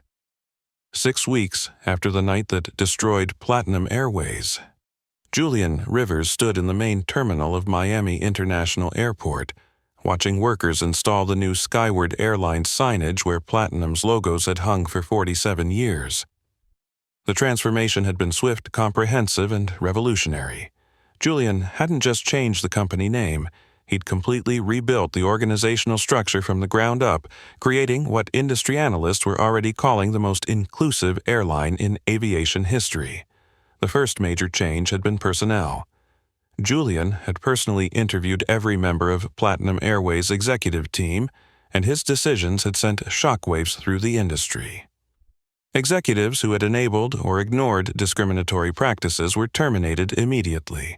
Middle management who had implemented biased policies were reassigned to entry-level positions, with opportunities to earn their way back through demonstrated commitment to equality. But Julian's most important hire had surprised everyone. Carmen Rodriguez was now Senior Vice President of Customer Experience, making her one of the highest-ranking Hispanic women in airline management. Carmen had been working in the Skyward Airlines corporate offices since the day after the incident, leading a complete overhaul of customer service protocols. Her first act had been implementing what she called Dignity First training, a comprehensive program that taught employees to see every passenger as deserving of respect, regardless of their appearance, accent, or apparent economic status. Mr. Rivers Carmen said, approaching Julian with a tablet full of operational data, "I have the latest passenger satisfaction scores." Julian looked at the numbers with satisfaction. In 6 weeks, Skyward Airlines had achieved customer approval ratings that exceeded industry averages by 34%. More importantly, their discrimination complaint rate was 0. Not just lower than industry standards, but completely eliminated. "How did we do it so quickly?" Julian asked, though he knew the answer. "Simple," Carmen replied. "We hired people who actually care about treating others with dignity. And we made it clear that discriminatory behavior isn't just against policy, it's grounds for immediate termination." Julian nodded toward the departure screens showing Skyward's flight information. "What's our on-time performance? 98.7%, Carmen said proudly. Turns out that when employees aren't spending time profiling passengers or dealing with discrimination complaints, they can focus on actually running an airline. Julian's transformation of the company had extended far beyond customer service policies. He'd implemented revolutionary changes to hiring practices, compensation structures, and corporate culture that were being studied by business schools across the country. The most visible change was the workforce itself. Under Platinum Airways, management had been overwhelmingly white and male. Skyward Airlines reflected the diversity of the communities it served, with leadership positions held by people of all backgrounds, ethnicities, and experience levels. David Thompson, the off-duty pilot who had defended Julian during the incident, was now chief pilot and head of flight operations. His first initiative had been establishing partnerships with historically black colleges and universities to create aviation scholarships for underrepresented students. "We're not just changing who flies," David explained during a staff meeting. "We're changing who operates the aircraft, who manages the gates, who makes the decisions that affect millions of passengers every year." Miguel Santos, the businessman who had recorded the discrimination incident, had left his corporate job to become Skyward's director of social media ethics. His role was to monitor online conversations about the airline and ensure that customer complaints were addressed immediately and transparently. "The days of airlines ignoring passenger concerns are over," Miguel announced during a press conference. "Every complaint gets a response within 1 hour. Every discrimination allegation triggers an immediate investigation. We're not just promising transparency, we're proving it." Elena Martinez had also joined the team as Director of Travel Industry Reform, using her platform and influence to pressure other airlines to adopt similar anti-discrimination policies. Julian's transformation of Skyward isn't just about one company, Elena explained in her widely read blog. It's about forcing the entire industry to confront bias that has been accepted as normal for decades. The financial results had exceeded even Julian's optimistic projections. Skyward Airlines was not only profitable, it was the most profitable airline in the industry, with revenue growth that surpassed established carriers despite being only 6 weeks old. "The business case for equality is overwhelming," Julian explained during a CNBC interview. "When customers know they'll be treated with dignity regardless of their background, they choose to fly with you. When employees know they'll be judged on performance rather than appearance, they give their best effort. Discrimination isn't just morally wrong, it's economically stupid." But Julian's most ambitious initiative was the Skyward Scholars Program, a $500 million scholarship fund that provided free flight training to young people from underrepresented communities. The program's first recipient was Marcus Williams, a 19-year-old from Detroit whose dream of becoming a pilot had seemed impossible due to the $150,000 cost of flight training. Marcus had applied for the scholarship after seeing Julian's story on the news. Mr. Rivers didn't just create opportunities for himself, Marcus said during the scholarship award ceremony. He created opportunities for all of us who never thought we could reach the sky. Julian watched Marcus receive his scholarship with a satisfaction that went deeper than any business achievement. This was the real victory, not the destruction of Platinum Airways, but the creation of pathways for people who had been excluded from aviation careers. The industry response to Julian's success had been swift and comprehensive. Every major airline had announced new diversity initiatives, anti-discrimination training programs, and passenger rights policies. The Skyward Standard had become the benchmark against which all customer service was measured. American Airlines CEO Robert Johnson publicly credited Julian's transformation with forcing the entire industry to confront embedded biases.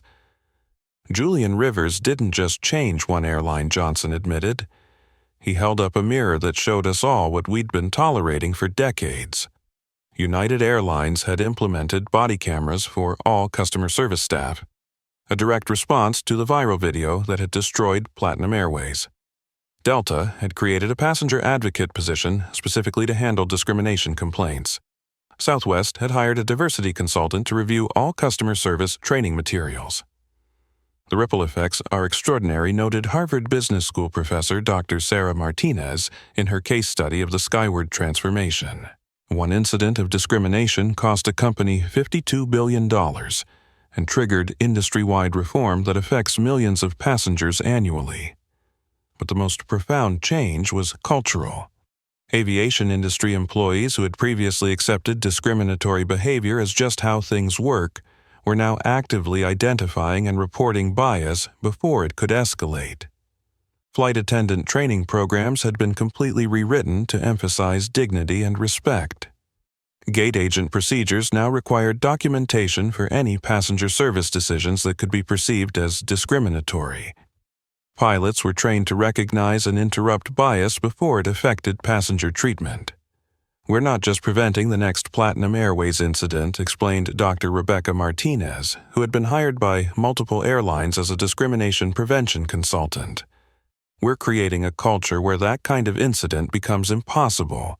Julian's personal schedule had become a relentless tour of speaking engagements, congressional hearings, and industry conferences where he was invited to explain how rapid transformation was possible.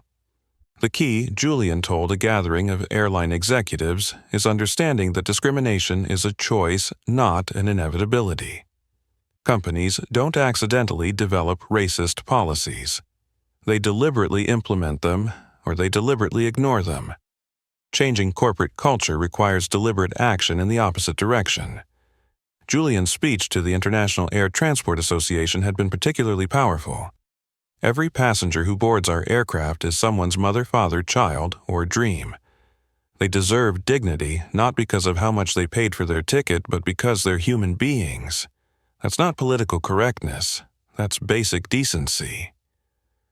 The financial markets had responded to Julian's transformation with enthusiasm that surprised even veteran investors. Skyward Airlines' stock price, the company had gone public just 4 weeks after the incident, had increased 340% since its initial offering. Investors are recognizing that equality isn't just morally right, explained Goldman Sachs analyst Jennifer Torres. It's also incredibly profitable. Skyward has proven that inclusive business practices generate superior returns. But perhaps the most meaningful validation came from the passengers themselves. Skyward's customer testimonials read like a catalog of positive experiences that had been rare in the aviation industry. "I'm a 70-year-old black woman who has been flying for 40 years, wrote Dolores Washington in a letter to Julian. I have never, not once, boarded an aircraft without worrying about how I would be treated. Last week, I flew skyward for the first time. The gate agent called me by my name, helped me with my bag, and made me feel welcome. I cried during takeoff because I realized I was finally flying with dignity. Similar letters arrived daily from passengers who had experienced the difference that culture change could make. Hispanic families no longer worried about being separated. Middle Eastern passengers didn't expect additional screening. Young black men could board aircraft without fearing they'd be perceived as threats. We've proven that discrimination was never necessary, Julian reflected during a quiet moment in his office reading through passenger feedback. It was just accepted, and acceptance of injustice is what made it seem normal. As Julian stood in the Miami terminal watching the final Platinum Airways sign being removed and replaced with the Skyward logo, he thought about the journey that had brought him to this moment. From sleeping in his car outside an Atlanta hotel to owning the most successful airline in America. Every step had been building toward this transformation.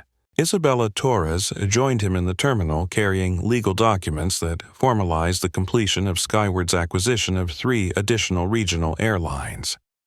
Julian Isabella said, "We're now the largest employer of minority pilots in the industry. 47% of our executive team comes from underrepresented communities, and our customer satisfaction ratings are higher than any airline in history." Julian smiled, but his expression remained focused on the future. "That's a good start, but we're not changing an airline, Isabella. We're changing an industry, and we're not going to stop until dignity is the standard, not the exception." As passengers moved through the terminal, many recognized Julian and approached to thank him personally. Children asked for his autograph. Parents told stories of family members who had been inspired by his example. Other travelers simply nodded in acknowledgement of what he'd accomplished. Julian accepted the gratitude graciously, but his focus remained on the work still to be done. Skyward Airlines was more than a business success. It was proof that rapid, comprehensive change was possible when leaders chose courage over comfort. The transformation of Platinum Airways into Skyward Airlines had taken only 6 weeks. But the revolution in thinking that Julian had triggered would reshape the aviation industry for generations. 1 year after the night that destroyed Platinum Airways and created Skyward Airlines, the aviation industry had been fundamentally transformed. What had begun as a single act of discrimination had triggered the most comprehensive changes in airline customer service since deregulation in the 1970s. Julian Rivers stood before a joint session of the House and Senate Transportation Committees delivering testimony on the Skyward Standard legislation that would mandate anti-discrimination training and oversight for all commercial airlines. Senators' representatives. Julian began his voice carrying the same calm authority that had unsettled Captain Hayes and Victoria Blackwood 1 year ago. "I was arrested for sitting in a seat I had legally purchased. That incident cost one airline $52 billion and created a new standard of dignity for millions of travelers." The committee room was packed with media representatives, industry executives, and civil rights advocates who had followed Julian's transformation of the airline industry. His testimony was being live-streamed to over 2 million viewers worldwide. The question before us today isn't whether discrimination in aviation exists. Julian continued. The question is whether we're going to continue accepting it as inevitable, or whether we're going to make equality as standard as safety procedures. Committee Chairman Senator Robert Martinez nodded toward Julian. "Mr. Rivers, can you share with us the measurable impact of the changes you've implemented at Skyward Airlines?" Julian activated a presentation screen behind him, displaying statistics that had stunned industry analysts. Senators, Skyward Airlines has maintained a 99.2% customer satisfaction rating for 12 consecutive months. We have processed 0 discrimination complaints that required escalation to federal agencies. Our employee retention rate is 94%, the highest in the industry. And we are the most profitable airline per passenger mile in aviation history. Senator Patricia Johnson, ranking minority member, leaned forward. Mr. Rivers' critics argue that your approach works only because Skyward is a new airline without legacy cultural issues. How do you respond to established carriers who claim they can't change as quickly? Julian's expression remained steady. Senator Johnson, culture change doesn't require decades of gradual improvement. It requires leadership that decides discrimination is unacceptable and implements immediate consequences for bias. United Airlines transformed their customer service protocols in 90 days after our incident. Delta redesigned their training programs in 6 weeks. Change is possible immediately if companies choose to prioritize it. The hearing was interrupted by an aide who handed Senator Martinez an urgent message. The senator's eyebrows rose as he read the paper. Mr. Rivers, Senator Martinez announced, "I've just been informed that the Department of Transportation has completed its year-long investigation into aviation industry discrimination practices. Their findings support your testimony. The report documents over 1,500 incidents of discriminatory treatment by major airlines in the past 18 months. Julian nodded grimly. Senator, those 1,500 documented incidents represent only cases where passengers filed formal complaints. Our internal research suggests the actual number is significantly higher. Meanwhile, in a modest apartment in Orlando, Victoria, Blackwood was watching Julian's congressional testimony on a second-hand television she'd purchased after selling most of her luxury possessions to pay legal bills. Victoria's life had been completely transformed by the consequences of her choices that night at Miami International Airport. She'd been unemployed for 11 months, blacklisted from the aviation industry, and forced to take temporary retail positions to meet basic expenses. The federal civil rights investigation had resulted in criminal charges against Victoria for violating Julian's civil rights under color of corporate authority. She'd plea bargained down to 6 months of community service and mandatory bias training, but the conviction had destroyed any chance of rebuilding her career in corporate management. Victoria's most difficult reckoning had been personal rather than professional. Months of therapy had forced her to confront the prejudices she'd carried throughout her life, assumptions about race, class, and who deserved respect that she'd never examined until they destroyed her career. "I spent 15 years climbing the corporate ladder," Victoria told her court-mandated counselor, "and I never realized I was stepping on people the entire way up. I genuinely believed I wasn't racist because I was polite to people of color. But politeness isn't the same as equality." Victoria's community service assignment was particularly meaningful. She worked at an aviation career center in Miami, helping young people from underrepresented communities apply for flight training scholarships. Many of her students were recipients of Julian's Skyward Scholars Program. Miss Blackwood asked Maria Santos, a 17-year-old Latina student, "Why did you choose to work here?" Victoria paused in reviewing Maria's scholarship application. She'd been asked this question dozens of times by students who recognized her name from the viral video that had ended her career. Maria Victoria said carefully, "I made terrible mistakes that hurt people and destroyed opportunities. I can't undo that damage. But I can spend the rest of my life making sure other people don't make the same errors." Victoria's transformation had been genuine if costly. She'd become an advocate for the communities she'd once excluded, using her experience as a cautionary tale in bias training programs across the aviation industry. Captain Robert Hayes had faced similar consequences, though his path to redemption had been different. His pilot's license had been permanently revoked, ending his 30-year career in aviation. But Julian had offered him an unexpected opportunity. Hayes now managed ground operations for Skyward Airlines, working directly under supervisors who were people of color. "Bob," said Carmen Rodriguez, now Senior Vice President of Operations, during a staff meeting, "your experience shows that people can change if they're willing to confront their own biases honestly." Hayes nodded, still adjusting to reporting to executives he might have dismissed a year earlier. Carmen: "I spent 3 decades making assumptions about people based on how they looked. I'm grateful to have the chance to learn better." Hayes's transformation had been particularly profound because he'd been forced to examine how unconscious bias had affected his entire career. He'd realized that he'd consistently favored white passengers in seat disputes, given white crew members better assignments, and interpreted behavior differently based on the race of the person involved. The most difficult part, Hayes explained during a bias training session for new Skyward employees, was realizing how many people I'd hurt over the years without even recognizing it. I thought I was just doing my job.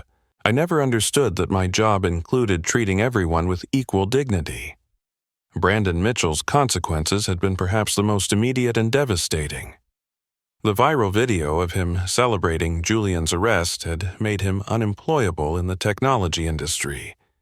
His father's business ventures had suffered massive boycotts, forcing Richard Mitchell to sell the family company to cover legal expenses. Brandon had spent 6 months in intensive therapy confronting the entitled attitudes that had defined his entire life. He'd never worked a service job, never been told no by someone he couldn't fire or sue, and never faced consequences for his behavior towards people he considered beneath him. Brandon, his therapist doctor, Rebecca Chen asked during a session, "What have you learned about how your privilege affected your worldview?" Brandon stared at his hand, still wearing the Patek Philippe watch that was now his most valuable possession after losing his trust fund to legal settlements. "I learned that I spent 35 years believing other people existed for my convenience. I never saw anyone as fully human unless they were useful to me or similar to me."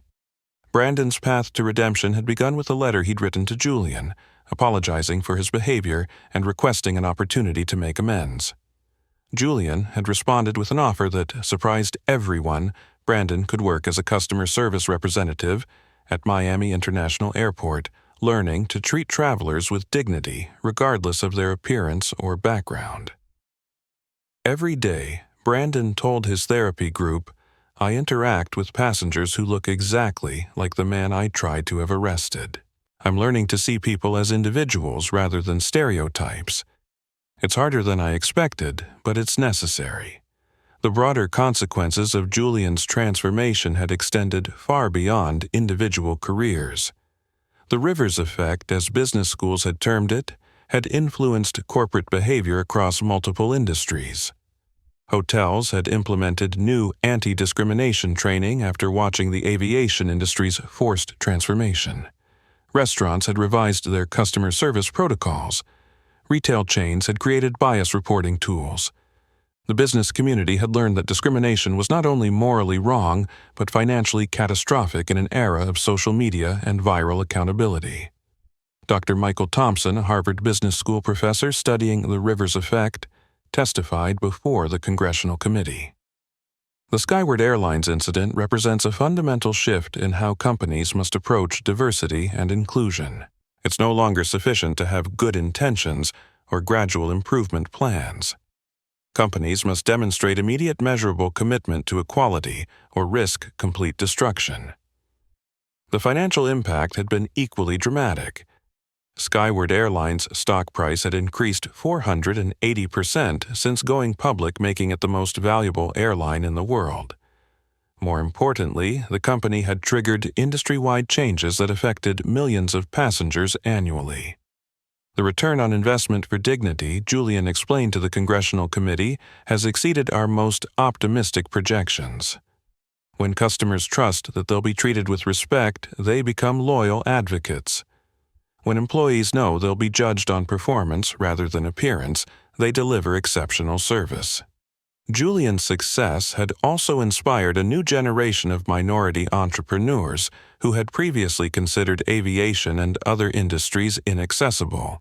The Skyward Scholars Program had trained over 3,000 pilots, mechanics, and aviation professionals, fundamentally changing the demographics of the industry. Mr. Rivers didn't just change an airline, testified Kesha Washington, the program's first female black pilot graduate. He changed what was possible. Young people who look like me now see aviation careers as achievable rather than impossible. As Julian concluded his congressional testimony, he reflected on the year that had transformed not only his company but an entire industry. The boy who had been followed through department stores had become the man who ensured that discrimination had consequences too expensive for any business to afford. Senator Julian said in his closing statement, "The choice before us is simple. We can continue accepting discrimination as inevitable, or we can make equality as standard as safety. The cost of change is measured in training hours and policy updates. The cost of inaction is measured in human dignity and economic destruction. The committee voted unanimously to advance the Skyward's standard legislation, ensuring that Julian's transformation would become the legal requirement for every airline in America. 18 months after the night that changed everything, Julian Rivers walked through Miami International Airport toward Gate A7, where Flight 447 to London was preparing for departure. But this time he wasn't boarding as a passenger.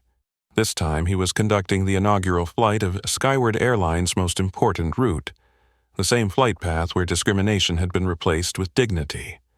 Julian had chosen to personally observe this anniversary flight because it represented everything he'd worked to build, a travel experience where every passenger could board with confidence that their humanity would be recognized and respected. As he approached the gate, Julian noticed the profound differences that 18 months of transformation had created. The Skyward Airlines staff were visibly diverse, reflecting the communities they served. Passengers of all backgrounds stood in line together without the subtle segregation that had once characterized aviation.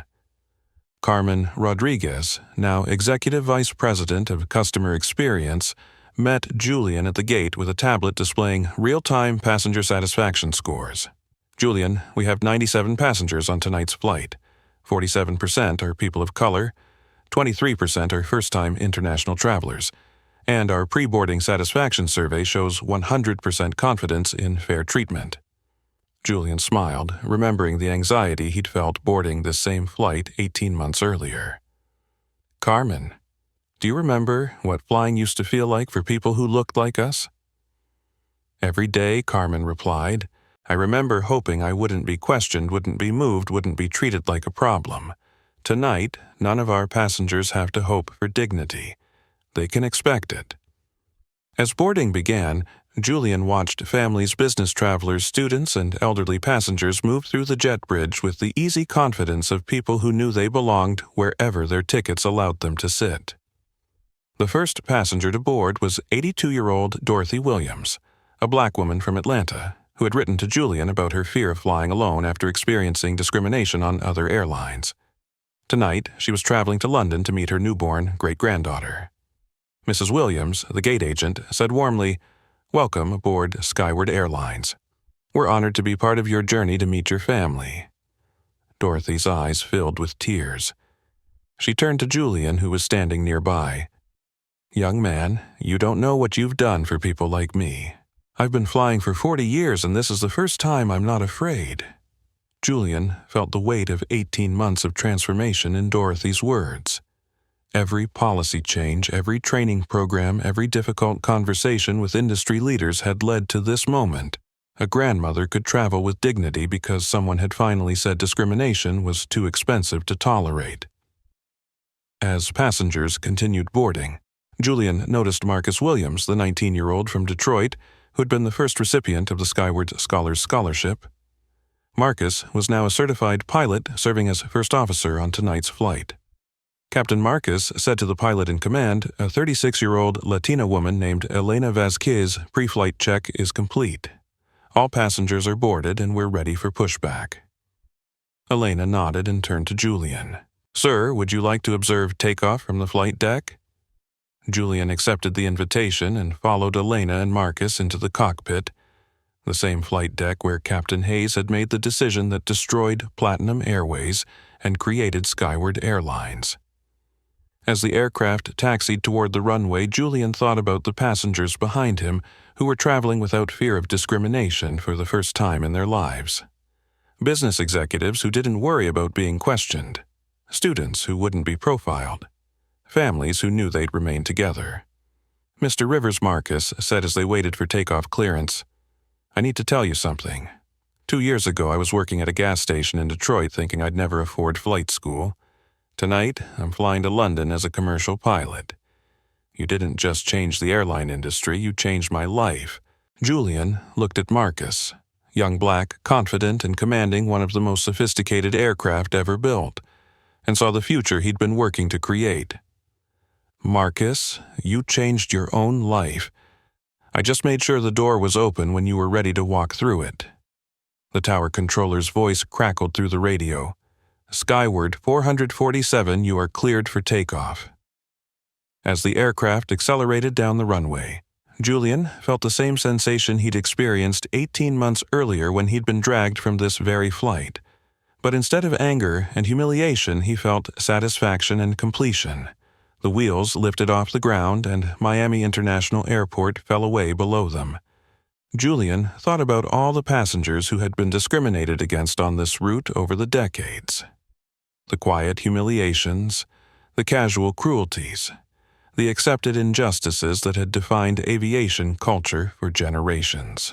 Ladies and gentlemen, came the announcement from Flight Attendant Supervisor Carmen Rodriguez. "Welcome aboard Skyward Airlines Flight 447 to London Heathrow. As we climb to cruising altitude, I want to share something special about tonight's flight." Carmen's voice carried throughout the cabin with warmth and authority. 18 months ago on this exact route, a passenger was dragged off an aircraft for sitting in a seat he had legally purchased. That passenger's name was Julian Rivers, and his response to discrimination created the airline you're flying on tonight. The cabin fell silent as passengers absorbed the significance of Carmen's words. Skyward Airlines exists because someone refused to accept that dignity was negotiable. Carmen continued. "Tonight, every person on this aircraft can travel with confidence that you will be treated with respect, regardless of how you look, how you dress, or where you come from." That's not just company policy, that's our promise.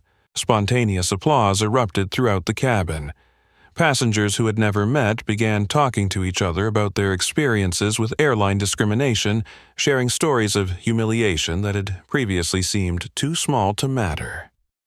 Julian made his way back through the aircraft, observing the conversations that Carmen's announcement had triggered.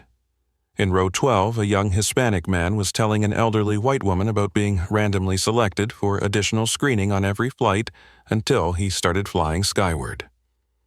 In row 8, a black businessman was explaining to a white family how he'd previously paid for first-class seats to avoid discrimination, only to be moved to economy anyway.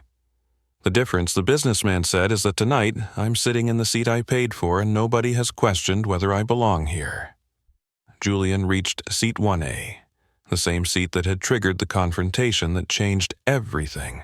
Tonight, it was occupied by Teresa Martinez, a 34-year-old Latina engineer traveling to London for a conference on renewable energy. Miss Martinez, Julian said quietly, "I hope you're enjoying your flight." Teresa looked up and recognized him immediately. "Mr. Rivers. I can't believe it. You're the reason I'm sitting here with dignity instead of anxiety." "How do you mean?" Teresa's expression grew serious. "Sir, I've been flying for business for 8 years. On every single flight, I worried about how I'd be treated, whether my accent would make people think I didn't belong in first class, whether I'd be questioned or moved. Tonight is the first time I've boarded an aircraft thinking about my presentation instead of my skin color." Julian nodded, understanding exactly what Teresa meant. That's what equality looks like, when people can focus on their dreams instead of their defenses. As the flight reached cruising altitude over the Atlantic Ocean, Julian made his way to the aircraft's communications center and placed a call to Isabella Torres, who was managing Skyward's operations from the Miami headquarters. Isabella, Julian said, "How are the numbers looking for tonight?" "Remarkable," Isabella replied. "We have the highest passenger satisfaction scores in aviation history. Load factor is 97%. And we just received notification that 3 more airlines are implementing Skyward Standard anti-discrimination training." Julian looked out the aircraft window at the stars above the Atlantic. "Isabella, do you remember what I told you when we started this company? You said we weren't building an airline. We were building a standard. That's right. And tonight, flying at 38,000 feet with 97 passengers who can travel with dignity, I think we've succeeded." As Julian ended the call, he realized that the transformation was complete. The boy who had been judged by his clothes had become the man who ensured that appearances would never again determine treatment. The passenger who had been dragged from an aircraft had created an airline where such treatment was impossible. Julian returned to the main cabin and took an empty seat in the back of the aircraft, watching passengers sleep peacefully, work on laptops, or chat with fellow travelers. Everyone on the aircraft was experiencing something that had once seemed impossible flying, while Black Hispanic young casually dressed or simply different without fear. The aircraft flew through the night toward London, carrying passengers who were experiencing dignity as a standard rather than an exception. And in Seat 1, Teresa Martinez worked on her renewable energy presentation, thinking about changing the world instead of defending her right to exist in it. Julian closed his eyes and allowed himself to feel something he hadn't experienced in 18 months, complete satisfaction with the knowledge that his work was finished. Not because discrimination had ended, but because it now carried consequences too expensive for any business to afford. 5 years after the night that transformed American aviation, Julian Rivers received an envelope that made him smile before he even opened it. The return address read, Dorothy Williams, London, England.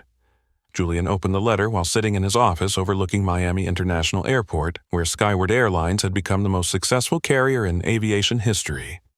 Dear Mr. Rivers, Dorothy's letter began in carefully handwritten script. I am writing to you from my great-granddaughter's 5th birthday party here in London.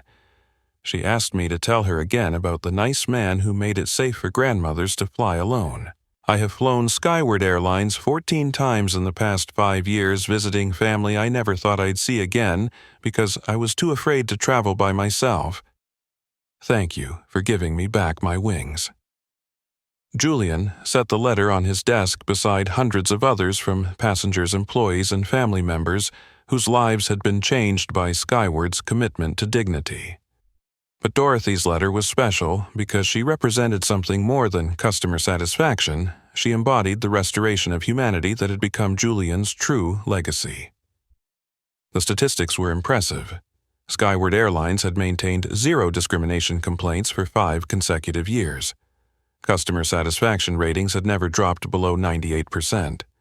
The airline had trained over 12,000 minority pilots, mechanics, and aviation professionals through the Skyward Scholars Program. Stock prices had increased 740% since going public. But the numbers only told part of the story. The real transformation was cultural and generational. Kesha Washington, the first female black pilot to graduate from Skyward Scholars, was now training the next generation of aviators as chief flight instructor at the company's expanded training facility. Her students included children who had grown up assuming that airline careers were accessible to people who looked like them. Mr. Rivers' Kesha said during their monthly mentorship meeting yesterday, I had a 10-year-old girl tell me she wants to be a captain because she saw me in the cockpit. 5 years ago, that little girl wouldn't have known women who looked like her could fly commercial aircraft. Julian smiled, remembering his own childhood when black pilots were so rare that seeing one felt impossible. Kesha, what you're really telling me is that we've changed what children think is normal. Carmen Rodriguez had leveraged her success at Skyward into a consulting career helping other industries implement rapid culture change. Her methods, known as the Rodriguez Protocol, were being used by hospitals, corporations, and government agencies to eliminate discriminatory practices. Julian Carmen explained during one of her visits to Miami, the aviation industry was just the beginning. We've proven that comprehensive equality isn't just morally right, it's economically superior. Every sector that implements these changes sees improved performance, customer satisfaction, and profitability. The ripple effects had extended far beyond commercial aviation. The Federal Aviation Administration had adopted Skyward's training protocols as mandatory standards for all airlines. The Department of Transportation used Julian's congressional testimony as the foundation for new civil rights enforcement procedures. Business schools taught the Skyward standard as a case study in rapid organizational transformation. But perhaps the most significant change was generational. Young people entering the workforce expected equality as a baseline rather than an aspiration. They refused to accept discrimination as just how things work and demanded immediate consequences for bias. Dr. Michael Thompson, the Harvard Business School professor who had studied the Rivers effect, published a 5-year analysis showing that Julian's transformation had prevented an estimated 50,000 incidents of workplace discrimination across multiple industries. The economic impact, Dr. Thompson wrote, extends far beyond Skyward Airlines. Julian Rivers created a demonstration effect that forced every customer service industry to examine and eliminate discriminatory practices. The cost savings from prevented litigation, reduced turnover, and improved customer loyalty are estimated at $18 billion annually. Julian's influence had also become international. Airlines in Europe, Asia, and Africa had adopted Skyward's policies after recognizing that equality was becoming a competitive advantage in global markets.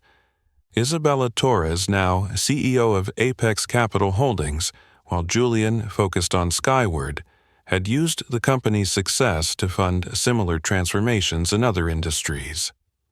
Their acquisition of a major hotel chain, 3 restaurant groups, and a car rental company had spread Skyward's culture across the entire travel sector. Julian and Isabella reported during their quarterly meeting, discrimination complaints across all our holdings are down 97% from pre-acquisition levels. Revenue growth averages 23% annually. We've proven that equality scales profitably across industries. But Julian's most personal satisfaction came from unexpected sources. Victoria Blackwood had completed her transformation from corporate discriminator to equality advocate, now directing bias prevention training for a major consulting firm. She visited Julian annually to report on her work and express gratitude for the opportunity to rebuild her life with purpose. Mr. Rivers' Victoria said during their most recent meeting, "I know I can't undo the damage I caused. But I've spent 5 years helping other executives recognize and eliminate the same prejudices that destroyed my career. I hope that counts for something." Julian looked at Victoria genuinely transformed and dedicating her professional life to preventing others from making her mistakes. Victoria redemption isn't about erasing the past. It's about ensuring the future is different. You've done that. Captain Robert Hayes had taken a similar path using his experience as a cautionary tale in pilot training programs across the industry. His presentations on how bias destroys careers had become mandatory viewing for commercial pilots. Bob Julian told Hayes during a recent Skyward safety meeting, "You've probably prevented more discrimination incidents than any other person in aviation." That matters. Even Brandon Mitchell had found redemption through service. After 5 years working in customer service roles, he'd developed genuine empathy for people facing discrimination. He now managed diversity training programs for technology companies using his own story to demonstrate how privilege could blind people to their impact on others. Mr. Rivers Brandon said during a recent phone call, "I spent 35 years thinking other people existed for my convenience. The past 5 years have taught me that other people's dignity is more important than my comfort. I wish I'd learned that sooner, but I'm grateful I learned it at all." Julian's final reflection came during his annual visit to the spot at Miami International Airport, where he'd been arrested 5 years earlier. The gate area had been renamed the Dignity Departure Gate, with a plaque commemorating the night that transformed an industry. As Julian stood reading the inscription, he was joined by Marcus Williams, the former Detroit gas station attendant, who was now a senior captain for Skyward Airlines. "Sir Marcus said I wanted to thank you one more time before my flight to Sao Paulo. Tomorrow, I'll be training Brazil's first class of minority pilots through our International Skyward Scholars expansion." Julian looked at Marcus, confident, accomplished, representing everything the transformation had achieved, and realized that his work was truly complete. Marcus Julian said quietly, "You don't need to thank me. You've become the example that proves equality works. Every young person who sees you in that cockpit learns that dignity and opportunity aren't limited by skin color." As Marcus walked toward his aircraft, Julian reflected on the journey from that night when he'd been dragged from Flight 447 to this moment when former gas station attendants commanded international flights. The boy who had been followed through department stores had grown into the man who ensured that appearance would never again determine treatment. The passenger who had been judged unworthy of his seat had created an industry where worthiness was measured by humanity rather than hierarchy.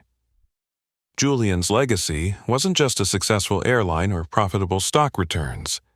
His legacy was a generation of children who would grow up assuming that dignity was standard, discrimination was unacceptable, and equality was not negotiable. As Julian walked through the terminal where his transformation had begun, he saw families of every background boarding flights with confidence, employees treating all passengers with respect, and young people pursuing aviation careers that had once seemed impossible. The revolution was complete, and it had begun with the simple refusal to give up a seat he had rightfully purchased. Julian Rivers had proven that in modern America, refusing to move could move the entire world. This story reminds us that dignity isn't something we should have to fight for. It's something we should expect. If this moved, you hit that like button and share this video with someone who needs to hear that their voice matters. Subscribe for more stories where justice isn't just an idea. It's a reality waiting to happen. Because remember, the person sitting next to you might just be the one who changes everything.